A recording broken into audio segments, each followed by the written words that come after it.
ಆತ್ಮೀಯ ವೀಕ್ಷಕ ಬಾಂಧವರೇ, ಹೊಸಕೊರಲಿನ ವಿಶೇಷ ಮಾತುಕತೆ ಸುರಕ್ಷಾ ಸಂಜೀವಿನಿ ಚೂಂತಾರು ಸರೋಜಿನಿ ಭಟ್ ಪ್ರತಿಷ್ಠಾನ ರಿಜಿಸ್ಟರ್ಡ್ ಮಂಗಳೂರು ಇವರ ಪ್ರಾಯೋಜಕತ್ವದಲ್ಲಿ ಈ ಕಾರ್ಯಕ್ರಮವನ್ನು ನಡೆಸಿಕೊಂಡು ಬರ್ತಾ ಇದ್ದೇವೆ. ಡಾಕ್ಟರ್ ಮುರಳಿ ಮೋಹನ್ ಚೂಂತಾರವರು ಖ್ಯಾತ ದಂತವೈದ್ಯರಾಗಿ ಬರಹಗಾರರಾಗಿ ನಮಗೆಲ್ಲರಿಗೂ ಪರಿಚಿತರು. ಅವರು ವಾರಕ್ಕೊಂದು ಆರೋಗ್ಯದ ಮಾಹಿತಿಯನ್ನು ಈ ಕಾರ್ಯಕ್ರಮದಲ್ಲಿ ನಮಗೆ ನೀಡ್ತಾ ಇದ್ದಾರೆ. ಅವರನ್ನು ಎಲ್ಲ ವೀಕ್ಷಕ ಬಂಧುಗಳ ಪರವಾಗಿ ಸ್ವಾಗತಿಸ್ತಾ ಇದ್ದೇವೆ. ನಮಸ್ಕಾರ ಡಾಕ್ಟ್ರೆ. ನಮಸ್ಕಾರ ಡಾಕ್ಟರ್, ನಾವು ಈ ವಾರ ಕ್ಯಾನ್ಸರ್ ದಿನ ಅಂದರೆ ಕ್ಯಾನ್ಸರ್ ಜಾಗೃತಿಯ ಮಹತ್ವವನ್ನು ತಿಳಿಸುವಂತಹ ಒಂದು ಮಾಹಿತಿಯನ್ನು ಕೊಡ್ತಾ ಇದ್ದೇವೆ. ನವೆಂಬರ್ 7 ಕ್ಯಾನ್ಸರ್ ಜಾಗೃತಿ ದಿನ. ಈ ಕ್ಯಾನ್ಸರ್ನ ಬಗ್ಗೆ ನಾವು ತುಂಬ ಕೇಳ್ತೇವೆ, ತುಂಬ ವಿಧವಾದ ಕ್ಯಾನ್ಸರ್ಗಳೆಲ್ಲ ಇವೆ.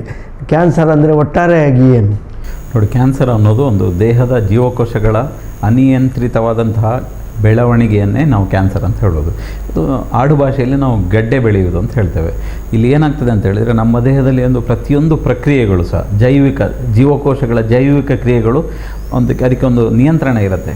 It's a controlled cell division ಅಂತ ಹೇಳ್ತೇವೆ. ಒಂದು ಸೆಲ್ ಜೀವಕೋಶ ಅದು ಡಿವೈಡ್ ಆಗಿ ಇನ್ನೊಂದು ಜೀವಕೋಶ ಆಗೋದಕ್ಕೆ ಅದಕ್ಕೆ ಒಂದು ಪೂರ್ವ ನಿಯಂತ್ರಿತವಾದಂಥ ಒಂದು ಸಂದೇಶ ಜೀನ್ಗಳಲ್ಲಿ ಇರ್ತದೆ, ವಂಶವಾಹಕಗಳಲ್ಲಿ.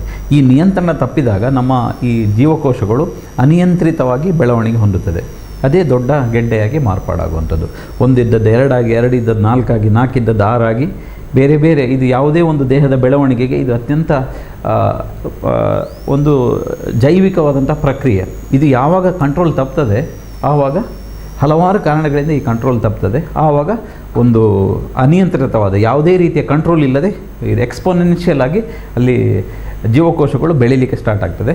ಅದನ್ನೇ ನಾವು ಕ್ಯಾನ್ಸರ್ ಅಂತ ಹೇಳ್ತೇವೆ. ಕ್ಯಾನ್ಸರ್ ಅಂಥೇಳಿ ನಮ್ಮ ಕ್ಯಾನ್ಸರ್ ಅಂದರೆ ನಮ್ಮ ಅರ್ಬುದ ರೋಗ ಅಂತ ಹೇಳ್ತೇವೆ ಕನ್ನಡದಲ್ಲಿ ನಾವು. ಹೌದು, ಅರ್ಬುದ ರೋಗ ಅಂದರೆ ಅರ್ಬುದ ಅಂದರೆ ನಾವು ಏಡಿ ಅಂದರೆ ಅದು ತನ್ನ ಹಿಡಿತವನ್ನು ಕಬಂಧ ಬಾಹುಗಳನ್ನು ಚಾಚಿಕೊಳ್ತದೆ ಅಂತ ಹೇಳಿಕೊಂಡು ಅರ್ಥ. ಅದು ಕದಂಬ ಬಾಹುಗಳೆಂದರೆ ಒಮ್ಮೆ ಕ್ಯಾನ್ಸರ್ ಬಂದರೆ, ಮೊದಲಿನ ಕಾಲದಲ್ಲೆಲ್ಲ ಕ್ಯಾನ್ಸರ್ ಬಂದರೆ ಆಯ್ಪೋಯೆ ಅಂತೇಳಿ ಅವನು ಹೋದ ಅಂತೇಳಿ ಆ ರೀತಿಯ ಒಂದು ಭಾವನೆ ಇತ್ತು.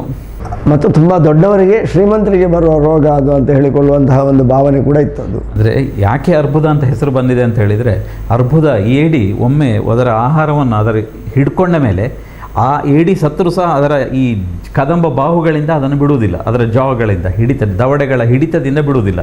ನೀವು ಅದನ್ನು ಕಟ್ ಮಾಡಿದರೂ ಸಹ ಅದನ್ನು ಎಳೆದು ತೆಗಿಬೇಕಾಗತ್ತೆ. ಅಷ್ಟು ಬಲಿಷ್ಠವಾದಂಥ ಬಾಹುಗಳಿಂದ ದೇಹದ ಎಲ್ಲ ಅಂಗಾಂಗಗಳನ್ನು ಆವರಿಸಿಕೊಂಡು ಆ ವ್ಯಕ್ತಿ ಸತ್ರು ಸಹ ಕ್ಯಾನ್ಸರ್ ಸಾಯುವುದಿಲ್ಲ ಅಂತ ಹೇಳುವ ಒಂದು ಪ್ರತೀತಿ ಇದೆ. ಈ ರೀತಿ ಅತ್ಯಂತ ಮರಣಾಂತಿಕವಾದಂತಹ ರೋಗಗಳ ಪಟ್ಟಿಯಲ್ಲಿ ಈಗ ವಿಶ್ವದಲ್ಲಿ ನಾವು ಸಾವು ಅತಿ ಹೆಚ್ಚು ಸಂಭವಿಸುವ ರೋಗ ಯಾವುದು ಅಂತ ಕೇಳಿದರೆ ನಂಬರ್ 1 ಹಾರ್ಟ್ ಅಟ್ಯಾಕ್, ಹೃದಯಾಘಾತ ಅಂತ ಹೇಳ್ತೀವಿ. ಹಾರ್ಟಿಗೆ ಸಂಬಂಧಪಟ್ಟಂಥ ರೋಗ, ನಮ್ಮ ಜೀವನ ಶೈಲಿಗೆ ಸಂಬಂಧಪಟ್ಟಂಥ ರೋಗ, ಅದು ನಂಬರ್ 1. 100ರಲ್ಲಿ 60 ಜನ ಹಾರ್ಟ್ ಅಟ್ಯಾಕ್ನಿಂದಲೇ ಸಾಯುವಂಥದ್ದು.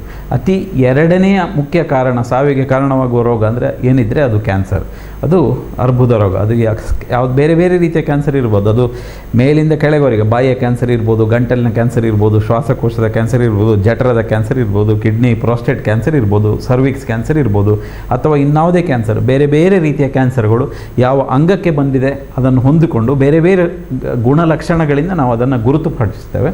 ಒಟ್ಟಿನಲ್ಲಿ ಈ ಕ್ಯಾನ್ಸರ್ ಅನ್ನೋದು ಒಂದು ಈಗಿನ ಶತಮಾನದ ಹೊಸ ರೋಗವಾಗಿದ್ದು ಬಹಳಷ್ಟು ತೀವ್ರವಾಗಿ ಹರಡ್ತಾ ಇದೆ. ಇವತ್ತು ಪೇಪರಲ್ಲಿ ನೋಡಿದೆ ನಾನು, ಅಂಕಿಅಂಶಗಳನ್ನು ತೆಗೆದಾಗ ಜಾಗತಿಕವಾಗಿ ವಿಶ್ವದಾದ್ಯಂತ ಗ್ಲೋಬಲಿ ನಾವು ಮಾತಾಡೋದಿದ್ದರೆ 15 ಮಿಲಿಯನ್ ಮಂದಿ ವರ್ಷಕ್ಕೆ ಈ ಕ್ಯಾನ್ಸರ್ ರೋಗದಿಂದ, ಬೇರೆ ಬೇರೆ ರೀತಿಯ ಕ್ಯಾನ್ಸರಿಂದ ಬಳಲ್ತಾ ಇದ್ದಾರೆ.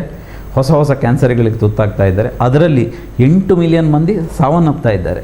ಇಷ್ಟೊಂದು ಅಡ್ವಾನ್ಸ್ಡ್ ತಂತ್ರಜ್ಞಾನ ಇದೆ, ಗುರುತು ಹಚ್ಚುವಂತಹ ಒಂದು ವ್ಯವಸ್ಥೆ ಇದೆ. ಆದರೂ ಸಹ 8 ಮಿಲಿಯನ್ ಮಂದಿಗಳು ವಾರ್ಷಿಕವಾಗಿ ವಿಶ್ವದಾದ್ಯಂತ ಸಾಯ್ತಾ ಇದ್ದಾರೆ. ನಮ್ಮ ಭಾರತ ದೇಶದಲ್ಲಿ ಪ್ರತಿ ವರ್ಷ 10 ಲಕ್ಷ ಮಂದಿ ಈ ನಮ್ಮ ಕ್ಯಾನ್ಸರ್, ಬೇರೆ ಬೇರೆ ರೀತಿಯ ಕ್ಯಾನ್ಸರ್ಗಳಿಂದ ಬಳಲ್ತಾರೆ. ಎಲ್ಲರಿಗೂ ಚಿಕಿತ್ಸೆ ಸಿಗುತ್ತದೆ ಅಂತ ಏನಿಲ್ಲ. ಕ್ಯಾನ್ಸರ್ ರಿಜಿಸ್ಟ್ರಿ ಅಂತ ಇದೆ ನಮ್ಮ ಭಾರತ ದೇಶದಲ್ಲಿ. ಕ್ಯಾನ್ಸರ್ ಪ್ರೊಫೈಲ್ 2019 ಅಂಥೇಳಿ ಕಳೆದ ವಾರ ಬಿಡುಗಡೆ ಆಯಿತು. ನಮ್ಮ ದೇಶದಲ್ಲಿ ಎಷ್ಟು ಕ್ಯಾನ್ಸರ್ ಇದೆ ಅಂಥೇಳಿ ಬಹಳ ಒಂದು ಅಲಾರ್ಮಿಂಗ್ ಆದಂಥ ಒಂದು ಅಂಕಿಅಂಶಗಳು ನಾನು ಇವತ್ತು ಬೆಳಗಿನ ನ್ಯೂಸ್ ಪೇಪರಲ್ಲಿ ನೋಡಿದೆ. ಅತಿ ಹೆಚ್ಚು ಕ್ಯಾನ್ಸರ್ ಆಗುವ ರಾಜ್ಯದ ಪಟ್ಟಿನಲ್ಲಿ ಕರ್ನಾಟಕಕ್ಕೆ 2ನೇ ಸ್ಥಾನ. ನಂಬರ್ 1 ಗುಜರಾತ್ನಲ್ಲಿ 2017ರಲ್ಲಿ ಇದ್ದಂತಹ 5,000 ಕ್ಯಾನ್ಸರ್ ರೋಗಿಗಳು ಅದು 30,000ಕ್ಕೆ ಬಂದು ನಿಂತಿದೆ 2018ರಲ್ಲಿ. ಕರ್ನಾಟಕ ರಾಜ್ಯದಲ್ಲಿ 5,000 ಇದ್ದದ್ದು ಅದು 15,000ಕ್ಕೆ ಬಂದು ನಿಂತಿದೆ. ಅಂದರೆ ಅಷ್ಟು ಹೆಚ್ಚು ತೀವ್ರವಾಗಿ ಈ ಕ್ಯಾನ್ಸರ್ ಬೆಳೀತಾ ಇದೆ. ಅಷ್ಟು ವೇಗವಾಗಿ ಅದು ತನ್ನ ಬೆಳವಣಿಗೆಯನ್ನು ಇದು ಮಾಡ್ತಾ ಇದೆ. ಹೌದೌದು. ಇದು ಬಾಯಿ ಕ್ಯಾನ್ಸರ್ ಅನ್ನೋದು ಹೆಡ್ ಆ್ಯಂಡ್ ನೆಕ್ ಕ್ಯಾನ್ಸರ್ನಲ್ಲಿ ನಂಬರ್ 1ನೇ ಸ್ಥಾನಕ್ಕೆ ಬಂದು ನಿಂತಿದೆ. ಈ ಅತಿ ಹೆಚ್ಚು ಕಂಡುಬರುವಂಥ ಕ್ಯಾನ್ಸರ್ ಬಾಯಿ ಕ್ಯಾನ್ಸರ್, ಆಮೇಲೆ ಸ್ತನದ ಕ್ಯಾನ್ಸರ್, ಆಮೇಲೆ ಶ್ವಾಸಕೋಶದ ಕ್ಯಾನ್ಸರ್ ಅಂತೇಳಿ ಈ ಬಿಡುಗಡೆಗಾದಂತಹ ಪಟ್ಟಿಯ ಅಂಕಿಅಂಶಗಳಿಂದ ತಿಳಿದು ಬಂದಿದೆ. ಒಟ್ಟಿನಲ್ಲಿ ಕ್ಯಾನ್ಸರ್ ಅನ್ನೋದು ಪ್ರತಿದಿನ ಜಾಸ್ತಿ ಇನ್ಸಿಡೆನ್ಸ್ ಬರ್ತಾ ಇದೆ. ಹೊಸ ಕ್ಯಾನ್ಸರ್ ರೋಗಿಗಳು ಹುಟ್ಟಿಕೊಳ್ತಾ ಇದ್ದಾರೆ. ಈ ನಿಟ್ಟಿನಲ್ಲಿ ಜನರಲ್ಲಿ ಜಾಗೃತಿ ಮೂಡಿಸಬೇಕು ಅಂತ ಹೇಳೋ ಉದ್ದೇಶದಿಂದ ಪ್ರತಿ ವರ್ಷ ಫೆಬ್ರವರಿ 4ರಂದು ಕ್ಯಾನ್ಸರ್ ದಿನ ಅಂಥೇಳಿ, ಮತ್ತು ನವಂಬರ್ 7ರಂದು ಕ್ಯಾನ್ಸರ್ ಜನಜಾಗೃತಿ ದಿನ ಅಂಥೇಳಿ ಜನರಲ್ಲಿ ಕ್ಯಾನ್ಸರ್ ಯಾಕೆ ಬರ್ತದೆ, ಹೇಗೆ ಬರ್ತದೆ, ಕ್ಯಾನ್ಸರ್ ಬರದ ರೀತಿಯಲ್ಲಿ ಯಾವ ರೀತಿ ನಾವು ಬದುಕಬೇಕು, ಬಂದರೂ ಸಹ ನಾವು ಜೀವನವೂ ಸಹ ಕಳೆದುಕೊಳ್ಳದೆ ಹೇಗೆ ಬಂದರೆ ಅದನ್ನು ಬದುಕಲಿಕ್ಕೆ ಸಾಧ್ಯ. ಕ್ಯಾನ್ಸರ್ ಹಿಂದಿನ ಕಾಲದಲ್ಲಿ ಕ್ಯಾನ್ಸರ್ ಬಂದರೆ ಹೋದ ಅಂತ ಇತ್ತು, ಈಗ ಹಾಗಿಲ್ಲ. ಕ್ಯಾನ್ಸರ್ ಬಂದರೂ ಸಹ ಬದುಕ್ಬೋದು ಅಂತೇಳಿ ಮೀಡಿಯಾಗಳಲ್ಲಿ ನಾವು ನೋಡ್ತಾ ಇರ್ಬೋದು. ಕ್ಯಾನ್ಸರ್ ಬಂದರೂ ಸಹ ನಾವು ಕ್ಯಾನ್ಸರ್ ರೋಗವನ್ನು ಗೆಲ್ಲಲಿಕ್ಕೆ ಸಾಧ್ಯ ಇದೆ ಅಂತ ಹೇಳೋ ಒಂದು ಮೆಸೇಜನ್ನು ನಾವು ಜನರಿಗೆ ತಲುಪಿಸಬೇಕು. ಈ ನಿಟ್ಟಿನಲ್ಲಿ ಈ ಕ್ಯಾನ್ಸರ್ ಜನಜಾಗೃತಿ ದಿನವನ್ನು ನಾವು ನವಂಬರ್ 7ರಂದು ಆಚರಿಸಿ ಜನರಿಗೆ ಒಂದು ಆತ್ಮವಿಶ್ವಾಸ ತುಂಬುವ, ಧೈರ್ಯ ತುಂಬುವ ಕೆಲಸವನ್ನು ಮಾಡಬೇಕಾದಂಥ ಅನಿವಾರ್ಯತೆಯಲ್ಲಿ ನಾವಿದ್ದೇವೆ. ಕ್ಯಾನ್ಸರ್ ತನ್ನ ಕಬಂಧ ಬಾಹುಗಳನ್ನು ಎಲ್ಲ ರೀತಿಯಲ್ಲಿ ಹಮ್ಮಿಕೊಳ್ತಾ ಇದೆ. ಹಾಗಿದ್ದರೆ ನಾವು ಕ್ಯಾನ್ಸರ್ ಯಾಕೆ ಬರುತ್ತದೆ ಎನ್ನುವಂತಹ ಕಾರಣಗಳನ್ನು ಹೇಗೆ ತಿಳ್ಕೊಳ್ಬೋದು, ಇದರ ಲಕ್ಷಣಗಳೇನು? ಕ್ಯಾನ್ಸರ್ ಬರಲಿಕ್ಕೆ ನೋಡಿ, ಕ್ಯಾನ್ಸರ್ ಬೇರೆ ಬೇರೆ ರೀತಿಯ ಕ್ಯಾನ್ಸರ್ ನಾನು ಹೇಳಿದೆ. ಸ್ತನದ ಕ್ಯಾನ್ಸರ್ ಇರ್ಬೋದು, ಅಥವಾ ಬಾಯಿ ಕ್ಯಾನ್ಸರ್ ಇರ್ಬೋದು, ಜಠರದ ಕ್ಯಾನ್ಸರ್ ಇರ್ಬೋದು, ಮತ್ತು ಬೇರೆ ಬೇರೆ ಸರ್ವಿಕ್ಸ್ ಕ್ಯಾನ್ಸರ್, ಜನನಾಂಗದ ಕ್ಯಾನ್ಸರ್ ಇರ್ಬೋದು. ಬೇರೆ ಬೇರೆ ಕಾರಣಗಳಿದೆ ಕ್ಯಾನ್ಸರಿಗೆ ಬರಲಿಕ್ಕೆ. ಹೆಚ್ಚಿನ ಎಲ್ಲ ಕ್ಯಾನ್ಸರ್ಗಳಲ್ಲೂ ಕಾಮನ್ ಫ್ಯಾಕ್ಟರ್ ಅಂತ ನಾವು ಹೇಳ್ತೇವೆ. ಇದು ಮಲ್ಟಿ ಫ್ಯಾಕ್ಟರಿಯಲ್, ಒಂಥದ್ದೇ ಒಂದು ಕಾರಣದಿಂದ ಅಂತ ಕೆಲವೊಮ್ಮೆ ಇರೋದಿಲ್ಲ, ಹಲವಾರು ಫ್ಯಾಕ್ಟರ್ಗಳು ಸೇರಿ ಕ್ಯಾನ್ಸರ್ ಬರುವಂಥದ್ದು. ನಂಬರ್ 1 ಲಿಸ್ಟ್ನಲ್ಲಿರುವಂಥದ್ದು ಟೊಬ್ಯಾಕೊ ಪ್ರಾಡಕ್ಟ್ಸ್, ತಂಬಾಕು ಮತ್ತು ತಂಬಾಕು ಉತ್ಪನ್ನಗಳು. ತಂಬಾಕು ನಾವು ಅದು ಬೀಡಿ ಸಿಗರೇಟ್ ಇರ್ಬೋದು, ಎಲೆ ಅಡಿಕೆ ಇರ್ಬೋದು, ಅಥವಾ ಪಾನ್ ಪರಾಗ್, ಮಾಣಿಕ್ ಚಂದ್, ಗುಟ್ಕಾ ಇರ್ಬೋದು, ಎಲ್ಲವೂ ಸಹ ತಂಬಾಕಿನ ಉತ್ಪನ್ನಗಳು. ಈ ತಂಬಾಕು ಉತ್ಪನ್ನ ತಿಂದರೆ 100%, 100ರಲ್ಲಿ 90% ಮಂದಿಗೆ ಕ್ಯಾನ್ಸರ್ ಬರ್ತದೆ ಅಂತ ಹೇಳುವ ಒಂದು ಮಾಹಿತಿಯೂ ಇದೆ, ಜನರಿಗೂ ಗೊತ್ತೂ ಇದೆ. ಆದರೂ ಸಹ ಪದೇ ಪದೇ ಜನರು ಇದನ್ನು ತಿನ್ನುತ್ತಾ ಇರೋದು ಬಹಳ ವಿಪರ್ಯಾಸ ಮತ್ತು ಬಹಳ ದೌರ್ಭಾಗ್ಯದ ಸಂಗತಿ. ಈ ರೀತಿ ಅತಿ ಕಾಮನ್ ಕಾಸ್ ಇದು. ನಮ್ಮ ತಂಬಾಕು ಉತ್ಪನ್ನಗಳಿಂದ ಬಾಯಿ ಕ್ಯಾನ್ಸರು ಬರ್ತದೆ, ಗಂಟಲಿನ ಕ್ಯಾನ್ಸರು ಬರ್ತದೆ, ಶ್ವಾಸಕೋಶದ ಕ್ಯಾನ್ಸರು ಬರ್ತದೆ. ನೀವು ಸ್ಮೋಕ್ ಮಾಡೋದರಿಂದ most common cause for lung cancer is smoking, beedi cigarette ಎಳೆಯುವಂಥದ್ದು. ಸೊ ಇದಲ್ಲದೆ ಬೇರೆ ಬೇರೆ ಎಲ್ಲ ಕ್ಯಾನ್ಸರ್ಗಳಿಗೂ ಸಹ ತಂಬಾಕು ಉತ್ಪನ್ನಗಳು ಕಾರಣವಾಗ್ತಾಯಿದೆ. ನಂಬರ್ 1. ನಂಬರ್ 2, ಬೇರೆ ಇನ್ನೂ ಉಳಿದ ಕಾರಣಗಳು, ಆನುವಂಶಿಕ ಕಾರಣಗಳು ಬಹಳ ಇಂಪಾರ್ಟೆಂಟ್ ರೋಲು. ಈಗ ಸ್ತನದ ಕ್ಯಾನ್ಸರ್ ತಗೊಂಡ್ರೆ, ಅಥವಾ ಜಠರದ ಕ್ಯಾನ್ಸರ್ ತಗೊಂಡ್ರೆ, ಪ್ರೋಸ್ಟೇಟ್ ಕ್ಯಾನ್ಸರ್, ಅದೆಲ್ಲ ಆನುವಂಶಿಕವಾಗಿ ಬರುವಂಥದ್ದು ಕೆಲವೊಂದು. ಅದು ಹೆಚ್ಚಿನ ತಾಯಂದಿರಿಗಿದ್ದರೆ ಮಗಳಿಗೆ ಸ್ತನದ ಕ್ಯಾನ್ಸರ್ ಬರೋ ಸಾಧ್ಯತೆ ಹೆಚ್ಚಿರ್ತದೆ. ಸೊ ಆನುವಂಶಿಕ ಕಾರಣಗಳು ಇರುತ್ತದೆ. ಸೊ 2ನೇ ಕಾರಣ ಆನುವಂಶಿಕ ಕಾರಣಗಳು. ಮತ್ತು ನಮಗೆ ಉಳಿದ ಕಾರಣಗಳು ಸಣ್ಣ ಪುಟ್ಟ ಈ ವಿಕಿರಣ ಅಂತ ಹೇಳ್ತೇವೆ ನಾವು, ರೇಡಿಯೇಷನ್ ಅಂತ ಹೇಳ್ತೇವೆ. ಈಗ ನಾವು ವಾತಾವರಣದಲ್ಲಿ ಬಹಳಷ್ಟು ವೈಪರೀತ್ಯಗಳಾಗ್ತಾ ಇದೆ. ಓಝೋನ್ ಲೇಯರ್ ಬಗ್ಗೆ ನಾವು ಮೊನ್ನೆ ತಾನೇ ಮಾತಾಡಿದ್ವಿ. ಸೂರ್ಯನ ಕಿರಣದಿಂದ ಬರುವಂಥ ವಿಕಿರಣಗಳನ್ನು ನಮ್ಮ ದೇಹಕ್ಕೆ ಬಾರದಂತೆ ತಡೀಲಿಕ್ಕೆ ಓಝೋನ್ ಲೇಯರ್ ಇರುತ್ತೆ. ಈಗ ವಾತಾವರಣದ ಮಾಲಿನ್ಯದಿಂದಾಗಿ, ಗ್ರೀನ್ ಹೌಸ್ ಗ್ಯಾಸಸ್ ಅಂತ ನಾವು ಹೇಳ್ತೇವೆ, ಅದರಿಂದ ಓಝೋನ್ ಪದರ ತೂತಾಗಿ ವಿಕಿರಣ, ಕ್ಯಾನ್ಸರ್ಕಾರಕ ವಸ್ತುಗಳು ಸಹ ನಮ್ಮ ದೇಹಕ್ಕೆ ಬಂದು ಕ್ಯಾನ್ಸರ್ ಆಗುವ ಸಾಧ್ಯತೆ ಇದೆ. ಅದು ಸಹ ಒಂದು ಕಾರಣ ಅಂತ ಹೇಳ್ತೇವೆ. ಇನ್ನು ರೇಡಿಯೇಷನ್, ನಮ್ಮ ದೈನಂದಿನ ಜೀವನಗಳಲ್ಲಿ ನಾವು ಬೇರೆ ಬೇರೆ ರೀತಿಯ ರೇಡಿಯೇಷನ್ಗಳಿಗೆ ನಾವು ಎಕ್ಸ್ಪೋಸ್ ಆಗ್ತೇವೆ, ಅದರಿಂದ ಸಹ ಕ್ಯಾನ್ಸರ್ ಬರಲಿಕ್ಕೆ ಸಾಧ್ಯ ಇದೆ. ರೇಡಿಯೇಷನ್ ಅಂದರೆ ಉದಾಹರಣೆಗೆ ಜೆರಾಕ್ಸಿನ ಯಂತ್ರಗಳಲ್ಲಿ ಕೆಲಸ ಮಾಡುವವರಿಗೆ ಇಂಥ ಸಾಧ್ಯತೆಗಳು ಹೆಚ್ಚು ಅಂತ ಹೇಳ್ತಾರೆ. ರೇಡಿಯೇಷನ್ ಅಂದರೆ ಈಗ ಡಾಕ್ಟರ್ಗಳು, ವೈದ್ಯರು ಎಕ್ಸ್ರೇ ತೆಗೆಯುವಾಗ, ಸ್ಕ್ಯಾನ್ ಮಾಡುವಾಗ, ಬೇರೆ ಬೇರೆ ರೀತಿ, ಅಥವಾ ಮೊಬೈಲ್ ಬಳಕೆ, ಅತಿಯಾದ ಮೊಬೈಲ್ ಬಳಕೆ, ಅತಿಯಾದ ಕಂಪ್ಯೂಟರ್ ಬಳಕೆ, ನಮ್ಮ ಮೊಬೈಲ್ ತಂತ್ರಜ್ಞಾನ ಅಥವಾ ವೈರ್ಲೆಸ್ ಟೆಕ್ನಾಲಜಿಯಿಂದಾಗಿ ನಾವು ಬಹಳಷ್ಟು ರೇಡಿಯೇಷನ್ಗೆ ದೈನಂದಿನ ಜೀವನದಲ್ಲಿ ನಾವು ತೆರೆದುಕೊಳ್ತಾ ಇದ್ದೇವೆ. ವಾತಾವರಣದಲ್ಲಿ ಅದೆಷ್ಟೋ ತರಂಗಗಳು ಈಗ ಇವೆ, ಅದೆಲ್ಲವೂ ನಮ್ಮ ದೇಹದ ಮೇಲೆ ಪರಿಣಾಮ ಬೀರುವಂತಹದ್ದು ಖಂಡಿತವಾಗಿ. ಸೊ ಇದೆಲ್ಲ ನಮ್ಮ ದೇಹದ ಮೇಲೆ, ನಮ್ಮ ಸೆಲ್ಗಳ ಮೇಲೆ ಬಹಳ ದುಷ್ಪರಿಣಾಮ ಬೀಳುವ ಸಾಧ್ಯತೆಗಳಿದೆ. ಇನ್ನು ನಮ್ಮ ವಾತಾವರಣದಲ್ಲಿರುವಂತಹ ವೈಪರೀತ್ಯಗಳು, ನಮಗೆ